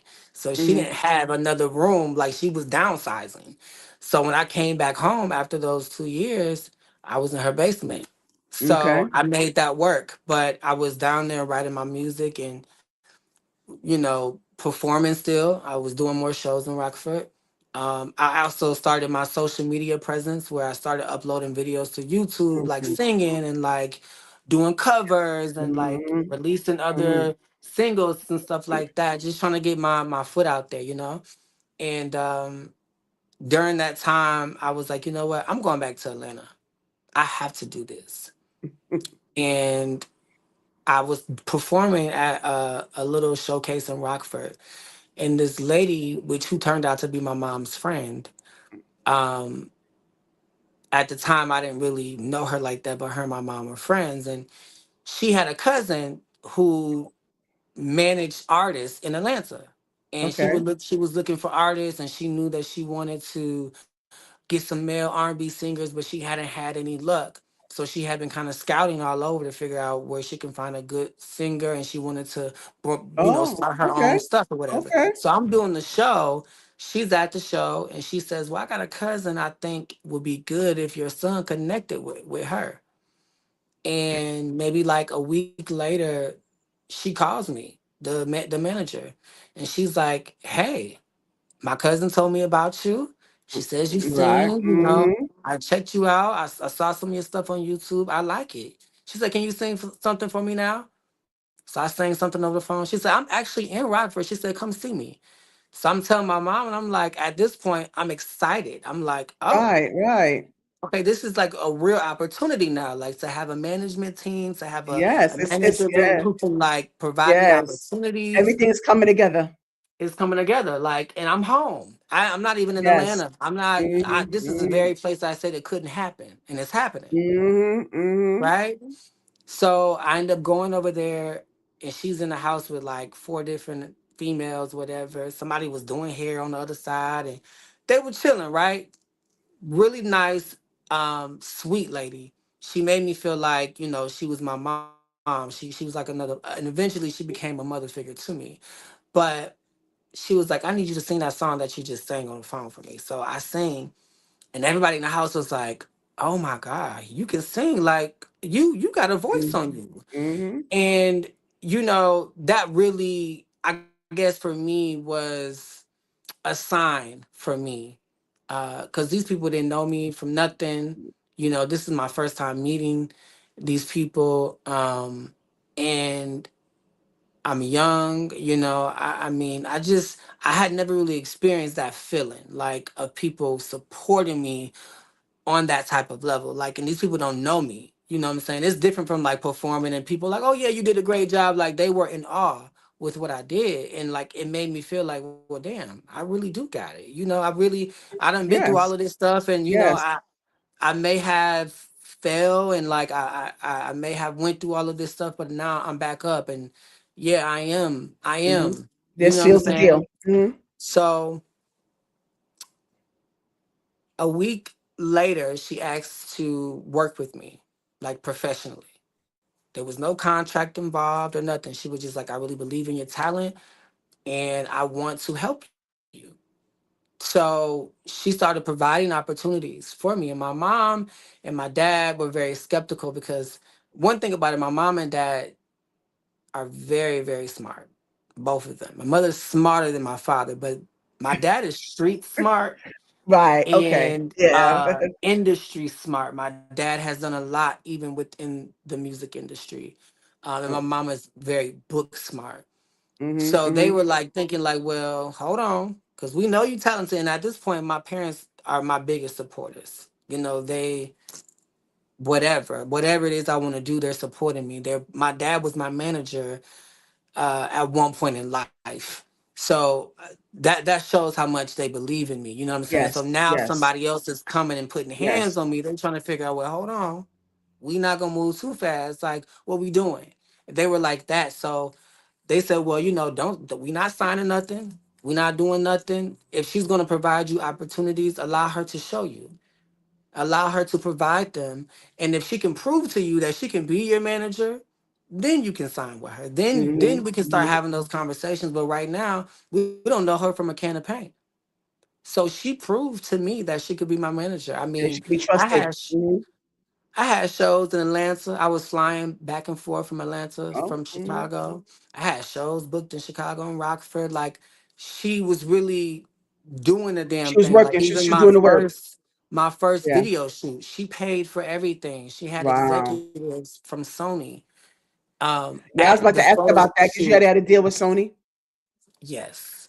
Mm-hmm. So originally, like, I didn't know what this would be, but I knew that she believed in me, and I knew that she has a little bit of connections, and I knew that, she was like a mother figure. She wanted to see me win, and that's what I needed. I needed somebody in my corner who could make some things shake, and really have my best interest. So I ended up moving back to Atlanta. This is the end of 2016. I ended up Okay. stacking my money. I'm performing. Now I got a management, situation You going got your team. on. You got your team. I Yeah. got my team, you know what I'm saying? I'm Mm-hmm. not going Mm-hmm. back to school right now. I'm just gonna go to Atlanta, and I'm finna get it out the mud. That's what we're gonna do. So she ended up opening her home to me. So I didn't have to go Mm-hmm. find an apartment or anything like that off bat. She opened up her home to me, and I stayed with her. I ended up finding a job. I ended up working for Apple. Mind you, she lived in Lawrenceville, so she was a little way from the city. But I ended up staying with her. She took me back and forth to work. Um, in the midst of that, I had a little change, so I was able to get a car within the first month or so of being there. So I'm working, I got a car. Me and her, we working. I mean, she's taking me to different events. She got me at people's baby showers performing. I mean, I was everywhere. She didn't care. She was just like, "Look, we finna You get you got to to get this the dough. exposure. How you gonna get the exposure? Hey, Yeah, whatever it yeah, is, we gonna do yeah. this." Right, So we did that for a very long time to the point where I was able to get in the radio and I was able to sit down with Greg Street Rocks and like really pick his brain. They listened to my music and they gave feedback on that. Um, I had even gotten to a point with her where I had a possible deal with Future. At that point, Future had Free Band's music and his record label and all of that. And somehow they met. She introduced me to him. I had a phone conversation with wow, him, and wow. I sang over the phone for him, and like he loved it. He had his producer. I still have those beats in my Wow, I phone didn't to know that. I didn't know about that. Okay. yeah. And that deal went left. A lot of things kind of happened with that due to like my manager not really being experienced on that level and kind of knowing what to do with that type of opportunity. I feel like it became more so about putting the whole team on because at this point I'm not the only artist. She's managing me and a few other Right, rappers and stuff like right. that. So she wants to bring the whole team on, and I don't think he was really with that. And it kind of just the relationship kind of soured. Um, Mm, but to me, all in all, I'm living the life now. You know what I'm saying? I'm performing. I had never performed in Atlanta till I met her. I did a lot of things with her and under her umbrella that I did by myself prior to. So I was just happy that I was back in the place that I wanted to be. I was happy that, I was doing my thing.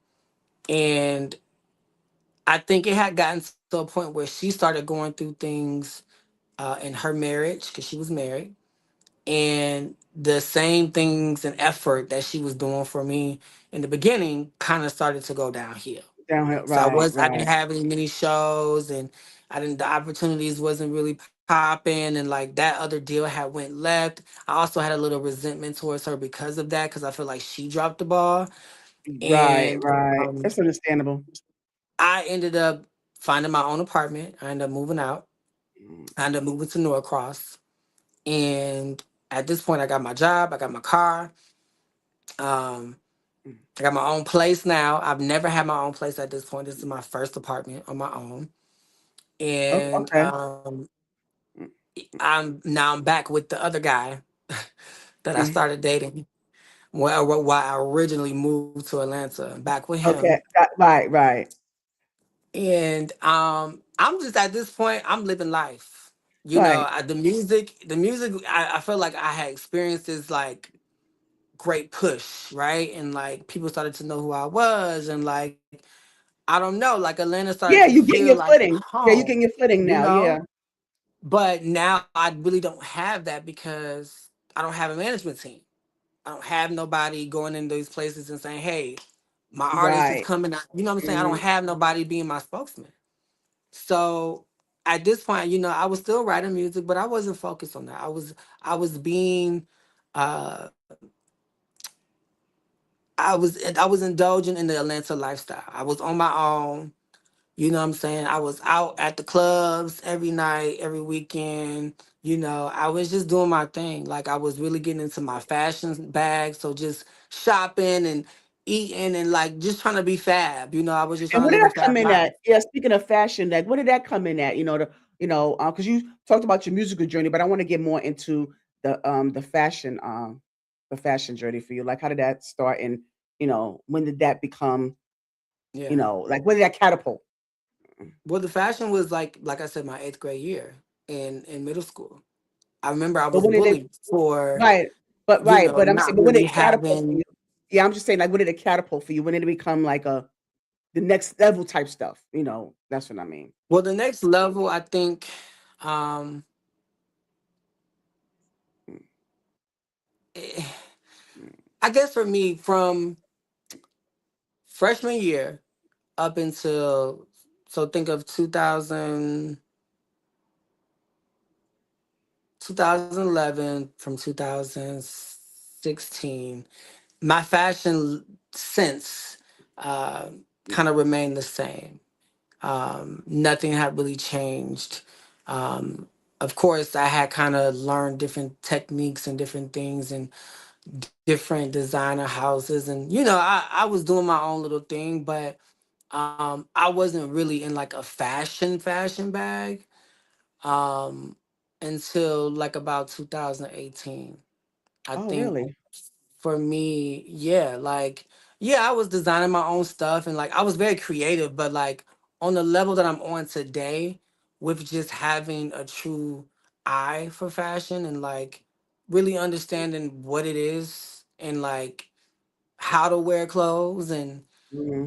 how clothes make me feel and different designers and like I don't know the pieces and the structures and the fabrics of Yes. things. I didn't learn those things until like 2018, where I Okay. really started to like say, I'm really a fashionista. Like I really, I can do this. And I can be like an influencer or like a runway model, you know what I'm saying? That Hmm. wears these fabulous clothes because at this point I know fashion. I've been studying and like it's within me, it's it's Yes. it's easy to me. um so I didn't take that seriously until like 2018, but And I so, think, yeah. go ahead. Oh, no, I was going to ask you. So, you say you took it serious 2018. So, once you started taking it seriously, where did you go from there? Like, how did it start for you, where you were able to build a rep? You know, you started to put your name out there as a designer, as a stylist. Like, how did it start for you? And when did it all come together for you, and to the point where now you're a fashion designer for real with your own collection? Well, I think for the longest, people have always asked me to style them, even when I didn't feel like I was the best dresser at that time. But people, like since high school, people be like, "Can you style me? You should Mm. style me," and I'm just like, "Child, I can't style Yeah. you." Really? It's not a thing Wow. for me. Yeah, and I wasn't like, I didn't know nothing about styling somebody. I knew I could style myself, and that was it. Um, Fast forward 2019 is when I met my partner, our guy, and this at this point that was my third time being back in Atlanta because I ended up moving in 2016. I ended up going back home again. Mhm. Mhm. So I'm like, wait, let me figure this out. So I moved back to Atlanta for the third time, 2019, and I met our guy. Thank God I didn't meet him and then come back to Atlanta for him. I met him, you know, after just kind of praying to God and asking God to Right, send me someone. Um, and I was very specific on the things that I wanted. And like this right. time around was 'Cause you wanted it different to for me. stick. You wanted to stick I this wanted time. it to Yeah. stick, and I also Yeah. had been through so much that I knew what type of man that I wanted and that I needed, and what type of partner I desired. So I prayed for that, and Yes. I was blessed with our guy. And How did you meet? How did that love story happen?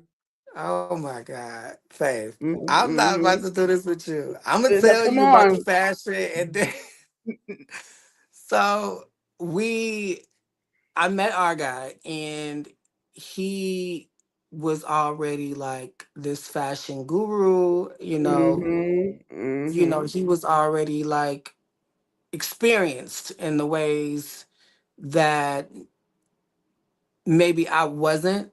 Um, Okay. I think for me, I definitely leveled up when I got with him. I feel like I was already that. He was already that, but then when we got together, we kind of leveled each other up, and that goes from Right. music, fashion, beauty, Mm, all of that. Just it all just of it. became a Mhm. playground for us because we enjoyed the same things. We were in the same kind of line of work and in the same industry, I guess. And we really just started to like feed off each other when it came to fashion.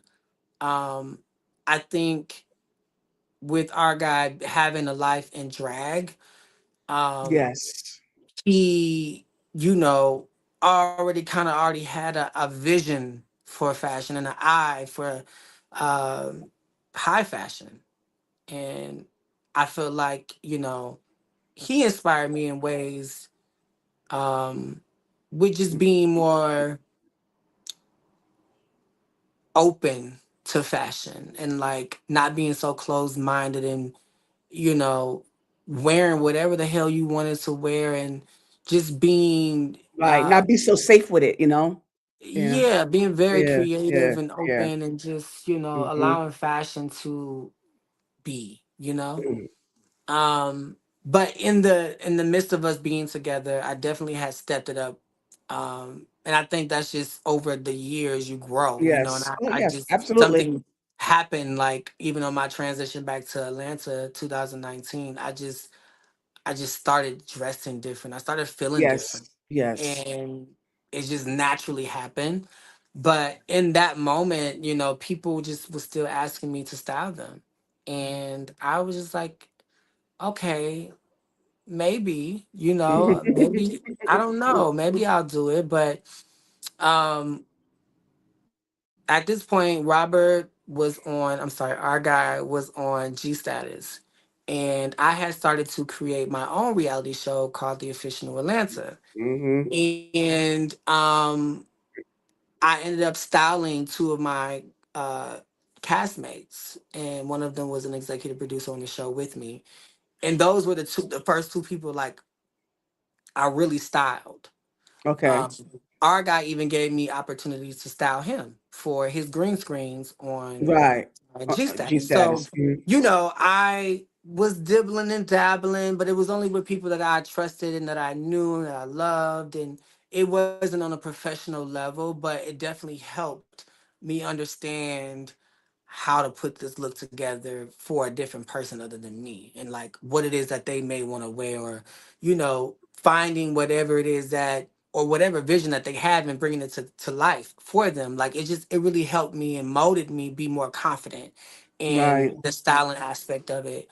Um, but I had been doing that, and I met a friend of our guys, famous, who is a very dear friend to us, and she was in our guy's life for years. Mm. So they were very close, and I ended up meeting her one night, and we were at her house having drinks and food, and her friend Ms. Law was Mhm. there, and Ms. Law came, and we connected because she's also a music artist as well. So Yes. famous is an Mhm. artist. We all artists. We're just vibing, chilling, or Yes. whatever, Shout out to and them. Mhm. we ended up coming up. I think we were talking about a show that she had or a video shoot that Miss Law was gonna do, and she said she needed a stylist, and I'm like, you know, girl, I'm a stylist. Like, you know, I can style Yeah. you, son. And just the conversation just kind of happened of me Mhm. styling her, Mm. and I said, well, you know, I'm talking to our guy. I'm like, well, you know, how much should I charge her? Like, I don't know. You know, I don't know how much I should charge her. Like, Mhm. I don't really know the rules of the game. You know, I just know I can style. But when it comes Right. to like Right. getting my money, getting my Yeah. coins, I Mm. didn't really know. I didn't have a contract. I didn't have, you know, a one sheeter with my prices. I didn't have any of that. Right. And I had to Right. figure it out, you know, and our guy helped me figure that out. So, um, she sent me my little deposit, honey, and you know, I started creating these looks. She started telling me like what her vision was for her video. I mean, for her photo shoot, and um, I think it was also her birthday too, something like that. And like we ended up, I styled her for her birthday. It was a lot happening that weekend for her, but I ended up styling her for the whole thing. And that was my first time getting paid for styling. So Gotcha. it was like, you know, like damn, that was This easy is and it is like was this can work. fun. Like this can work. Yeah. Yeah, and it Mm. was fun, you know what I mean? Like it was like it was easy to me. It was second nature. Like it was just like, oh yeah, yeah, you can do this. So I Yes. said, well, you know what? My music, I still love music. It's still number one, right? That's still my Right. favorite. Right. It's still my first love. But I think I want to take this styling You thing have another serious. passion. Yeah. You have another passion. Right. You have another Yeah, passion now. Yeah. I And have that's another wonderful. passion, and Yeah. I'm not limiting myself anymore. Mhm. I'm a whole new person at this point. You know, I'm different, and I feel different. I'm comfortable with who I am and my sexuality, and just me being Javen. Like I'm okay with You that, just right? Javen. Yeah, yeah, yes. Yeah, So I just feel like the styling definitely opened doors for me that music did not open. Got you. Um, Absolutely. And then you're I able to intertwine it at some point. You're able to Yeah, kind of merge it, you know. So that's just yeah, like sweet. That's the icing on the cake right there. But Kimberly Black, they're yeah, actually engaged. They're engaged to be married. Yeah. Yeah, check out their proposal video on their YouTube channel, Love TV Network. I'm gonna have the link in the description box. Yes, check out that the proposal is beautiful, but they're engaged to be married. Yes. And can yes, you that's tell us, amazing. are you gonna give us the backstory to your love story now? Yes. So our guy and I, well, let me just set it up because I know they had some questions earlier, like when does accountability come in? So let me just say this. I took accountability, honey. I went back home. Oh, I gathered my yeah, things. you Okay. I covered said, that. when You I come covered back to that. Yeah. Atlanta this time, I'm not playing no games. I'm not looking for love. I'm not looking for nothing. I had moved in. I had my own job, so I ended up transferring my job. I was working from home, so I ended up transferring my job from Rockford to Atlanta. I found me a nice, cute little studio apartment in Mhm. North Decatur. Okay, Mhm. had me a little cute little Nissan truck. Okay, then I upgraded to Mercedes Benz with the month of being Mhm. here, baby. I was on my thing. I was doing my thing, right? Mhm. I was not checking for no nigga. I wasn't. I was focused. Then I download this dating app. Not looking for anybody, but yeah, you downloading the app. Go Yeah, ahead. I mean, I just want to see who around me. I don't know this area, so Uh-huh. Oh yeah. Oh, that's it. so I'm like, well, hey, I mean, let's just see. Let's see what happens. And I would say maybe within the first few days, nothing really was. I wasn't entertaining nothing like that for real. And of course, I had other people that I had dated prior, so Mhm. I had people who wanted to see me and knew I was back in Atlanta and things of that nature. But it wasn't on. I wasn't on that type of time for real. For real, I was truly focused. And he ended up messaging me on the app, and I really don't remember what he said. I think it was like hey or what's up or whatever, but I had a very provocative photo up. I'm a sex icon. I've been working on Mhm. my Mhm. things. So back then, like, I was still very much a sex icon. Like, I feel like, I'm the one. Like, so I had a very provocative photo of honey that got the boy's attention and got his attention. Boom. Mhm. And we ended up talking and chatting or whatever, and he asked me on a date, or I guess I wouldn't even say a date, but like to hang out or something like that. Mhm. Mhm. The meet up. And Mhm. at this point, I'm like, well, okay, cool, like we can hang out, but where we gonna go? And he's like, well, I don't know, it's pretty late, like where we can go get something to eat, but can you come get me? And I'm like, come get you, nigga, you ain't got no car. I'm not. No, no, no, no, no. I'm not going backwards. No, I'm not doing it. Mm-mm.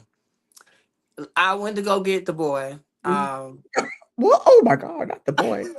Oh Lord. I went to go meet him. Okay. He came out the house dashing, honey. I mean, he got his braids, a little bun.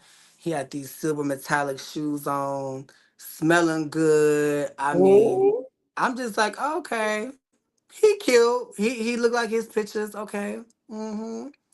And at this time, I had a lot of Chicago still in me. Like, I was very much rough around the edges, and I still had a lot of walls up. You know what I mean? Yes. So Yes. I I was very nice, nasty. I was very stank. Like, Oh.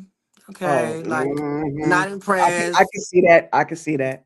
I was very much Mhm. all of the things, but it was really just me like trying to let him know, like, I ain't easy. I already didn't want to come get you, but you know, whatever. Now I will say that he had gotten into a car accident um a few weeks prior to meeting me. Mm, So that's mm, why he did not have a car, ladies and gentlemen. Okay. It's not because he didn't mm, have no money. He just didn't have a car because he had wrecked his car. But yeah. we ended up going to Applebee's, okay? And you know, I just I don't know. I was feeling him, but I was still shy. I still felt like I didn't want to make the same mistakes that I made prior to. So I was very careful. Understandable. Very I was understandable. very like aware of like what was going on in that moment.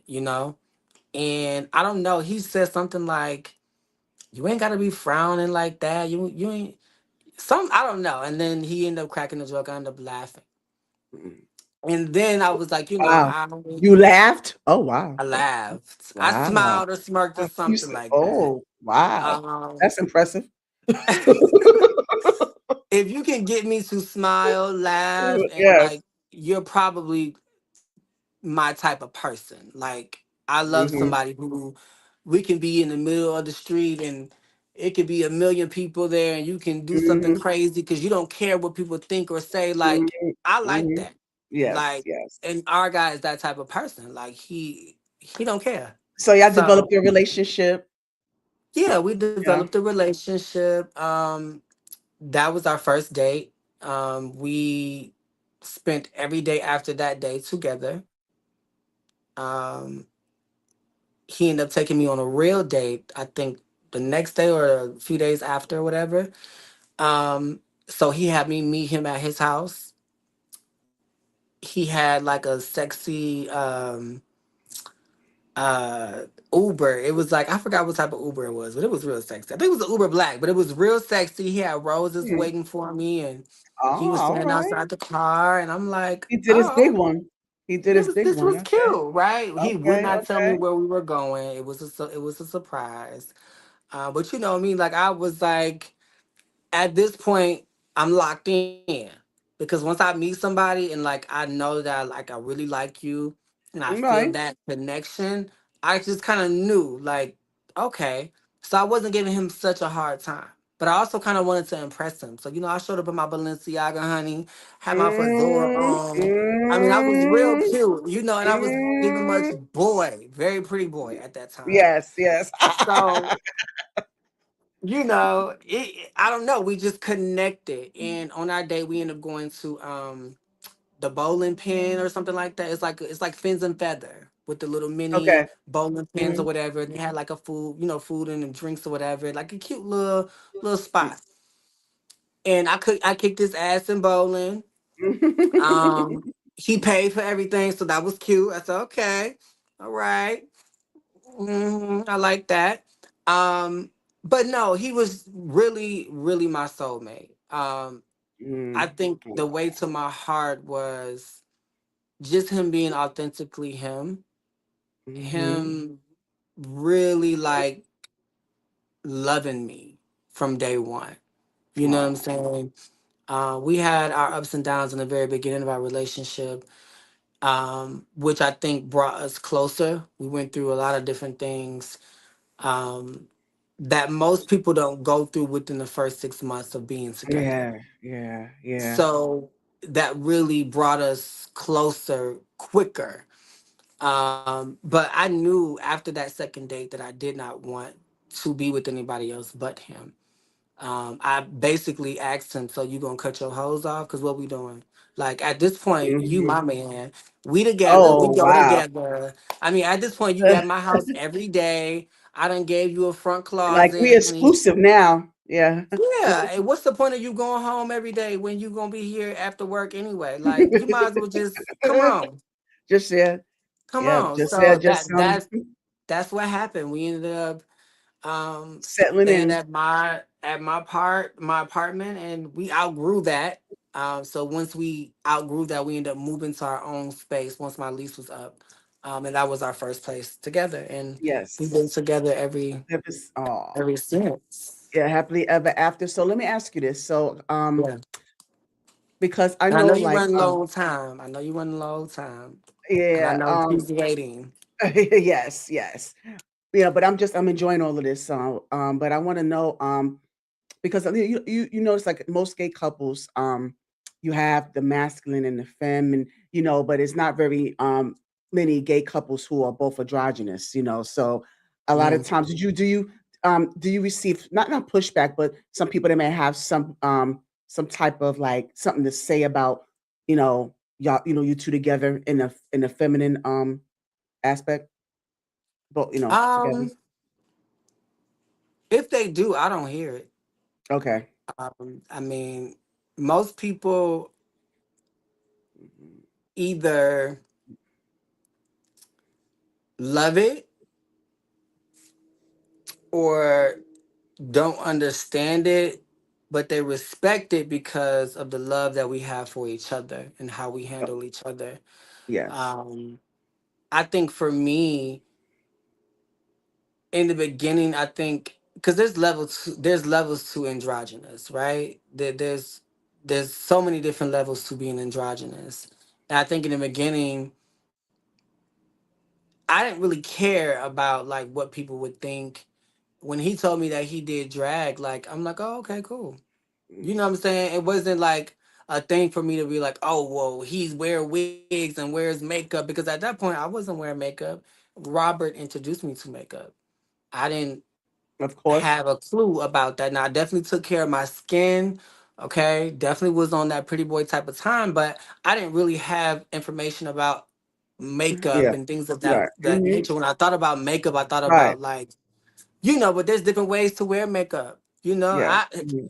I may sometimes have makeup on and you don't even know I have it on. You know what I'm saying? There's Right. different ways Right. and different levels to it. So when he told me that, like to me it wasn't a thing and I didn't really care. And I think because we don't care and because we know what happens behind closed doors, we know when we come up out of whatever we got on, who we are. Yes. Anybody who knows us in faith, you can speak to that. You know how we are outside of the Yes. image and Yes. what it is. So I'm cool with that. My man is a Okay. man. I'm Yes. a man. You know what Your I'm man. saying? Yep. Yep. Mm-hmm. Um, I'm okay with my man being a soft top. I like soft tops. He's okay with me being a soft top as well. I mean, we have fun. You know what I'm saying? We Mm-hmm. are each other's fantasies and that's okay. Like, we work very well together. And that's in every aspect, whether it's Yes. fashion, beauty, Music. whatever. Mm-hmm. Like we work very well together. Yes. Yeah, And I do. Yeah. um Mm-hmm. to me, like I don't see a problem with it. And I think people over the years have grown to admire the type of relationship that we have. Um, Based off how we handle each other and how we present with each other and how we support each other, genuinely support each other. Um, Yes. so yeah, there may be a little backlash or people may chatter and like the girls may try to read, but they also single. They also don't have a man because of their same insecurities. It'd be a lot of different things, So I keep it moving. I'm Yeah, just happy. block the noise. Yeah, block the noise. But I mean, Yeah, y'all do great music together and also fashion thank together. you. So give us more about J Ro and more, please. So J. Moore is our fashion line. Javen with the J roll is Javen and Robert. Um, we decided to create J roll more um, because we have this passion for fashion, and we are both very creative when it comes to creating looks and just having a vision and being able to bring certain things to life. So we said, well, why not? Like, let's create a fashion brand to add on to our empire that we're building. We Mm-hmm. have Love TV Network where music, fashion, Mm-hmm. and love meets, and it was only Yeah. right to Mm-hmm. create, these pieces. like I said, styling had opened opportunities and doors for me that music necessarily didn't. This was a different place for me. So I had got an opportunity to present or style for Fashion Columbia, Fashion Week in Yes, Columbia. Fashion Week. Hmm. And at that time, I did not have a full collection. And I mean, I didn't even have a collection. I mean, we had this brand, but we hadn't had any things like on hand. But I knew that I wanted to do this. I knew that I wanted to be a part of Fashion Week in Columbia, and they were basically asking me to like either style the models or present. And I Right, said, well, we're gonna present. So our guy, I really like I kind of begged him because at that time we had a lot going on. We had just moved into our brand new house. We had just got engaged. It was a lot going it on. was a lot. Right, right. And now here I am wanting to create a You whole do something else. Yeah, you wanted to piece, get into you know what I'm something else. saying? And it's just like, wait, what? But I was able to convince him, and we literally created our line. We started from there.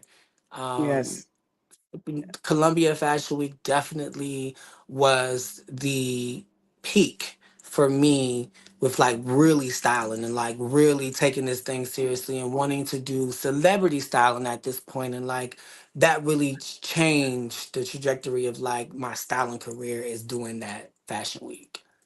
yes, and I'm sure that it did because I mean, I'm looking back now at the because I haven't seen them in a while, and just looking back at how this just all just became it's just Yeah. becoming what it is just amazing to me. So I mean, Yeah. I just want to give you your flowers. Every Well, for thank everything and you. everything. Thank Yes, you. absolutely, absolutely. Because I Love it. mean, for all that you've overcome, you've given us, some backstory. You've given us history of where it began with you and how's it going, and it's going so well with you, and I'm so proud of you. And you also have a regular job on top of that. So with all of Yeah, that, with all of that, I have a career, you yeah, know. I mean, I have a yes, career all of that, outside of yeah. my Mhm. career, you know what I mean? But I will say this because I know we have to wrap. Um, two things. I have also stepped into my influencer bag. So I do a show called Mm, Fashion Foodies.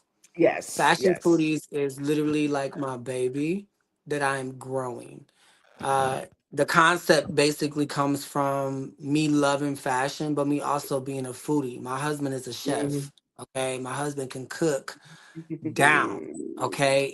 And Mhm. definitely, like in the beginning of our relationship, I was more so cooking because, I had to make him know I could cook a little bit. But eventually I got tired of that because I'm like, child, Like I this, can't keep this this up. I ain't can't this, keep this cook. not I this can not cook, my but I can't ministry. cook like that. This not my ministry. Yeah, Yeah, it's not my yeah, ministry. You can cook like that. So he is yes. now the chef of the house, honey, the chef of the holidays. But we are foodies. We love going to restaurants and trying new foods Oh and yes, traveling. We just yes, came back from Bali and the food was yes. amazing. Hmm. So I've become a real foodie and like a real advocate for even just like black owned businesses and like making sure they get their exposure and like really trying to put them on the map, but also in the time of that of like creating my own space and place in this YouTube world and in this influencer world. So Fashion Foodies is going to be Yes. um, new episodes are going to be coming this year. I'm actually filming the first official taping of it in the Right, next few right. weeks. So I will have guests. Hopefully, I'll have you on the show as a special guest where we can talk about Miss Faith and your fashion and your food and all of the things that you love. But yeah, I'm really honing in on that. And also, I have new music coming. I have a single dropping on Valentine's Day. Valentine's Day is my day. Nice, It's just nice. become my day. Every year I'm dropping on Valentine's Day, and um, I have a lot of great Yes. things And we're coming. looking forward to it. Um, I'm looking forward to promoting it all. I'm looking forward to, just yes, bringing that to the forefront of my platform. So yes, make sure you look out. I'm gonna yes. have all it, everything he's talking about. I'm gonna have in the description box. So make sure you look out for that.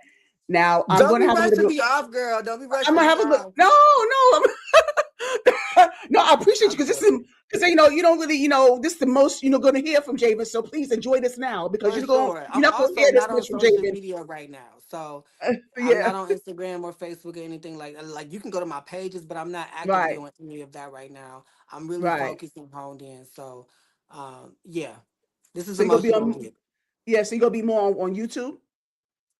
Um yes and no. I'm just taking a break right Okay, now. I'm but focused. I'm I'm still gonna actually have it. I mean, yes, I'm still gonna have your platforms. I'm still yeah. gonna, All of I'm that gonna is still still put it out out there. there.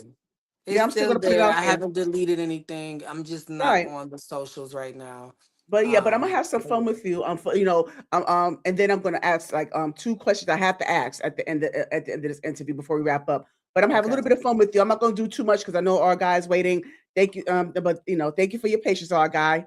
But I'm gonna do a little bit this or that. Here they come, yo. Here they come. Yeah, so this or that where I give any random put out any random out there, either or. You can't plead the fifth. You can't say both. It's either or. Okay.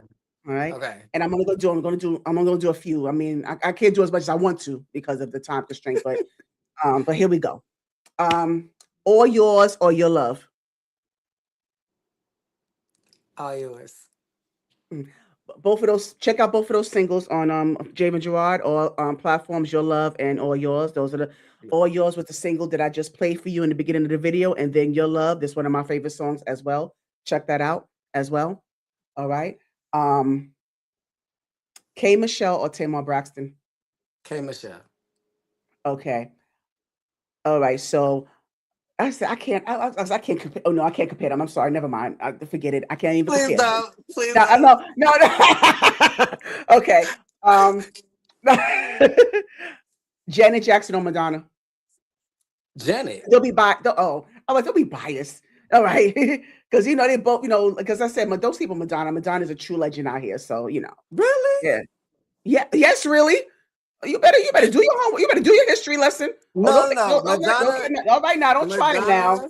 Hats Oh, off to Madonna. Hey. mm, But I'm gonna choose mm. Janet because baby, she was slept on and she was literally Michael Jackson's protege. Okay?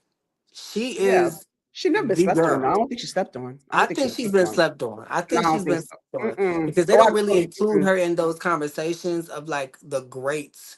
They Oh, yes, like they at the do. I table. don't know where you. I don't know. I You under don't a think rock? they No, do. yes, they do. No, What? they don't. Oh my No, they don't. goodness. She has a spot. All right.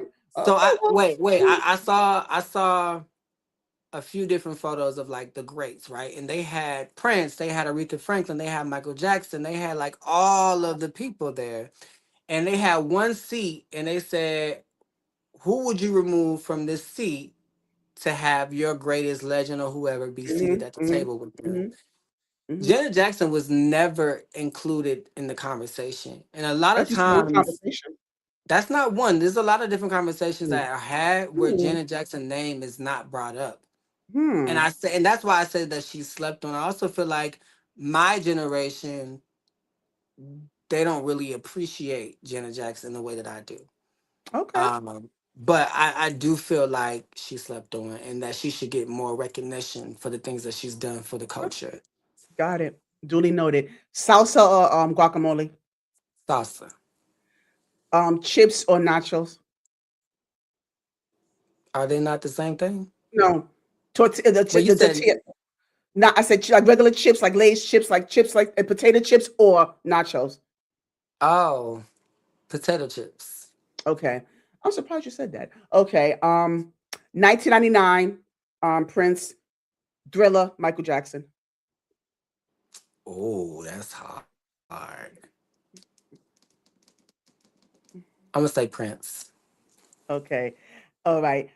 Levi's or what was the God, what's the name of the other song? Yo, if Money Love You all is day. wrong. Love You is wrong. No, not that one. Levi's or If loving you is wrong. If loving you, loving you. Mm, mhm.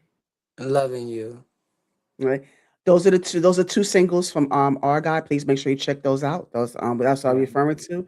But in the meantime, I thank you so much for playing. I wish it was longer, but again, I gotta ask these last two questions and It's okay. before we wrap up. Yeah, but thank you so much for playing with me. I have to make sure I have some fun with you. Yeah, so No, now that was cute. I like that. oh good, thank you, thank you. Yeah, so now if you had an opportunity to have five people at the seat of your table, dead or alive, who would they be and why? I need the why for each.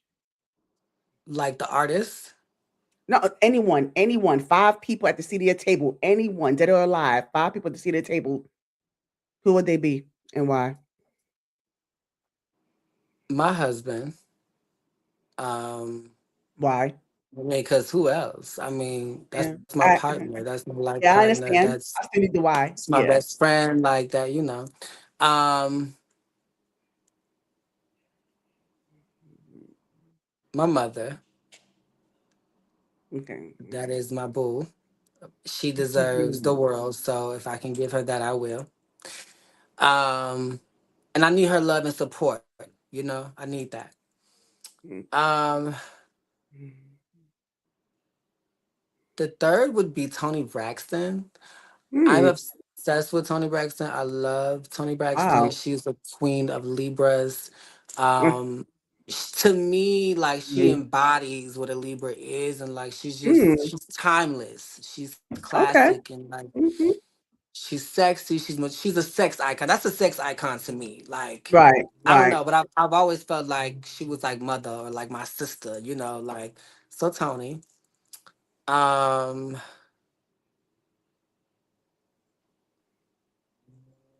the fourth person.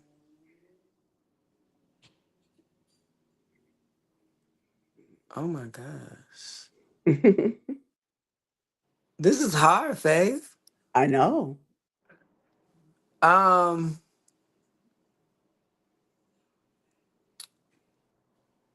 I would say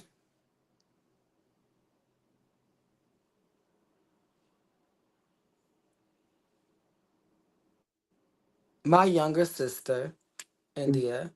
She is my Shout out to her. heart.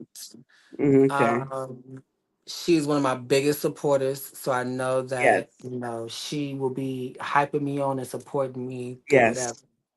Um, and the last person I would say,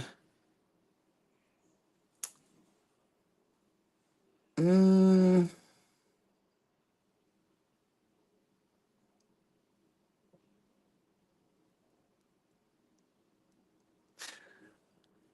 I know this is probably going to be like anybody watching is gonna be like, "Oh, why?"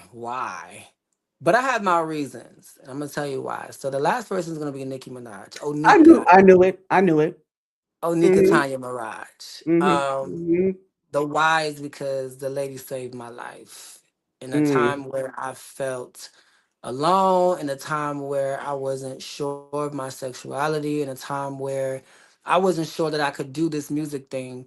I was introduced to her and literally she inspired me, her story, her journey, who she is as a person, um, and the things that she stands for. And I just feel like, you know, she's very misunderstood in a lot of ways. I feel like that sometimes I feel like people go out the way to misunderstand me and not understand what I'm saying, like purposely. Tell me about it. Um, So, you know, I feel like she's definitely overcome a lot, even just within this industry and in life. And to me, she's an inspiration. So I feel like she would be a perfect person to sit at that table because she has the Right. This wisdom is your table. and the inspiration, and you know, she gets it. Yes.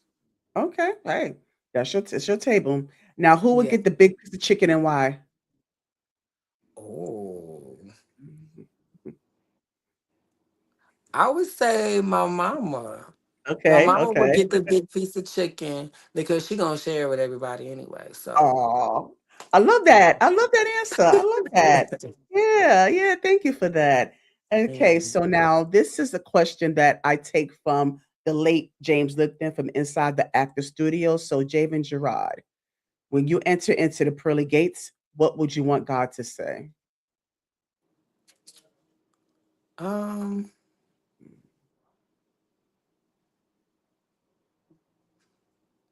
I would like for him to say, "Job well done, son." Absolutely. Yeah. Absolutely. And here you are, Ja'Van Jerrod, everyone. Thank Thank Thank you you, so Lord. much for I mean, having me, Paris. this has been wonderful. I mean, I appreciate you just opening up to me because this is the most I think we have conversations, of course, but this is like Definitely. really this has really been more in depth. We've been more candid, and I Yeah. appreciate you sharing that, sharing everything with me as well as my audience. So I really am humbled by your presence here tonight. So thank you so much, Javen. Well, I thank you, love Faith. I want to pour into you. I just want to say, continue to be you. Continue to walk in your calling. Ah, Um, I know that a lot of times, again, we have similar feelings with feeling unappreciated or feeling amen. like people don't really understand us. Um, Yes. and I know how that can take a toll on your mental. So I just want to tell Yes. you to continue to strive for greatness. Continue to believe in yourself. I know it's tough, Yeah. but you got it, and you're Ah. talented, you're witty, you're smart, and you have people who support you and love you. And I think if you continue to trust in God and continue to believe in your vision and see the vision that He has for you as well, that everything that your heart desires will come to pass. So Oh. continue to do this, be consistent. You've been consistent thus far. Mm, Continue going hard, mm, and I can't wait to see this show grow. So I can be mm. able to say, I was one of the first guests on it. Mhm, And yeah, mhm. I love you and thank you for having me. Thank you so much. You're welcome. Bye. Thank you so much, Javen. That was amazing. I do appreciate him coming on. And so I'm not gonna hold you too long because I got our guy coming up right after. So please make sure that you stay with me, y'all. Stay with me. I know it's a little late, but stay with me, because I it was all worth the time that he sat down with me. And like I said, he was more candid than ever. So please make sure that you take and absorb everything that Javen has blessed us with. I really do appreciate him for just being in his presence and pouring into me because I really needed that because he's one of the only few people other than my mom and God that really truly understands me and understand where I be coming from. Because like I said before, when many videos where I tell people about how I tend to ruffle feathers or I tend to rub people the wrong way. And I mean, but he's always been one to really understand me and be more neutral about certain things. So I really appreciate Javen. I'm so honored to have a friendship with you. I appreciate you so much. And so shout out to all the people that came through, and especially my co-host, Miss Kimberly Black. Please make sure that you come back, Kimberly, for my next interview that's coming right up. So please stay tuned as I interview with um, our guy. All right. So you have a good one. Mm.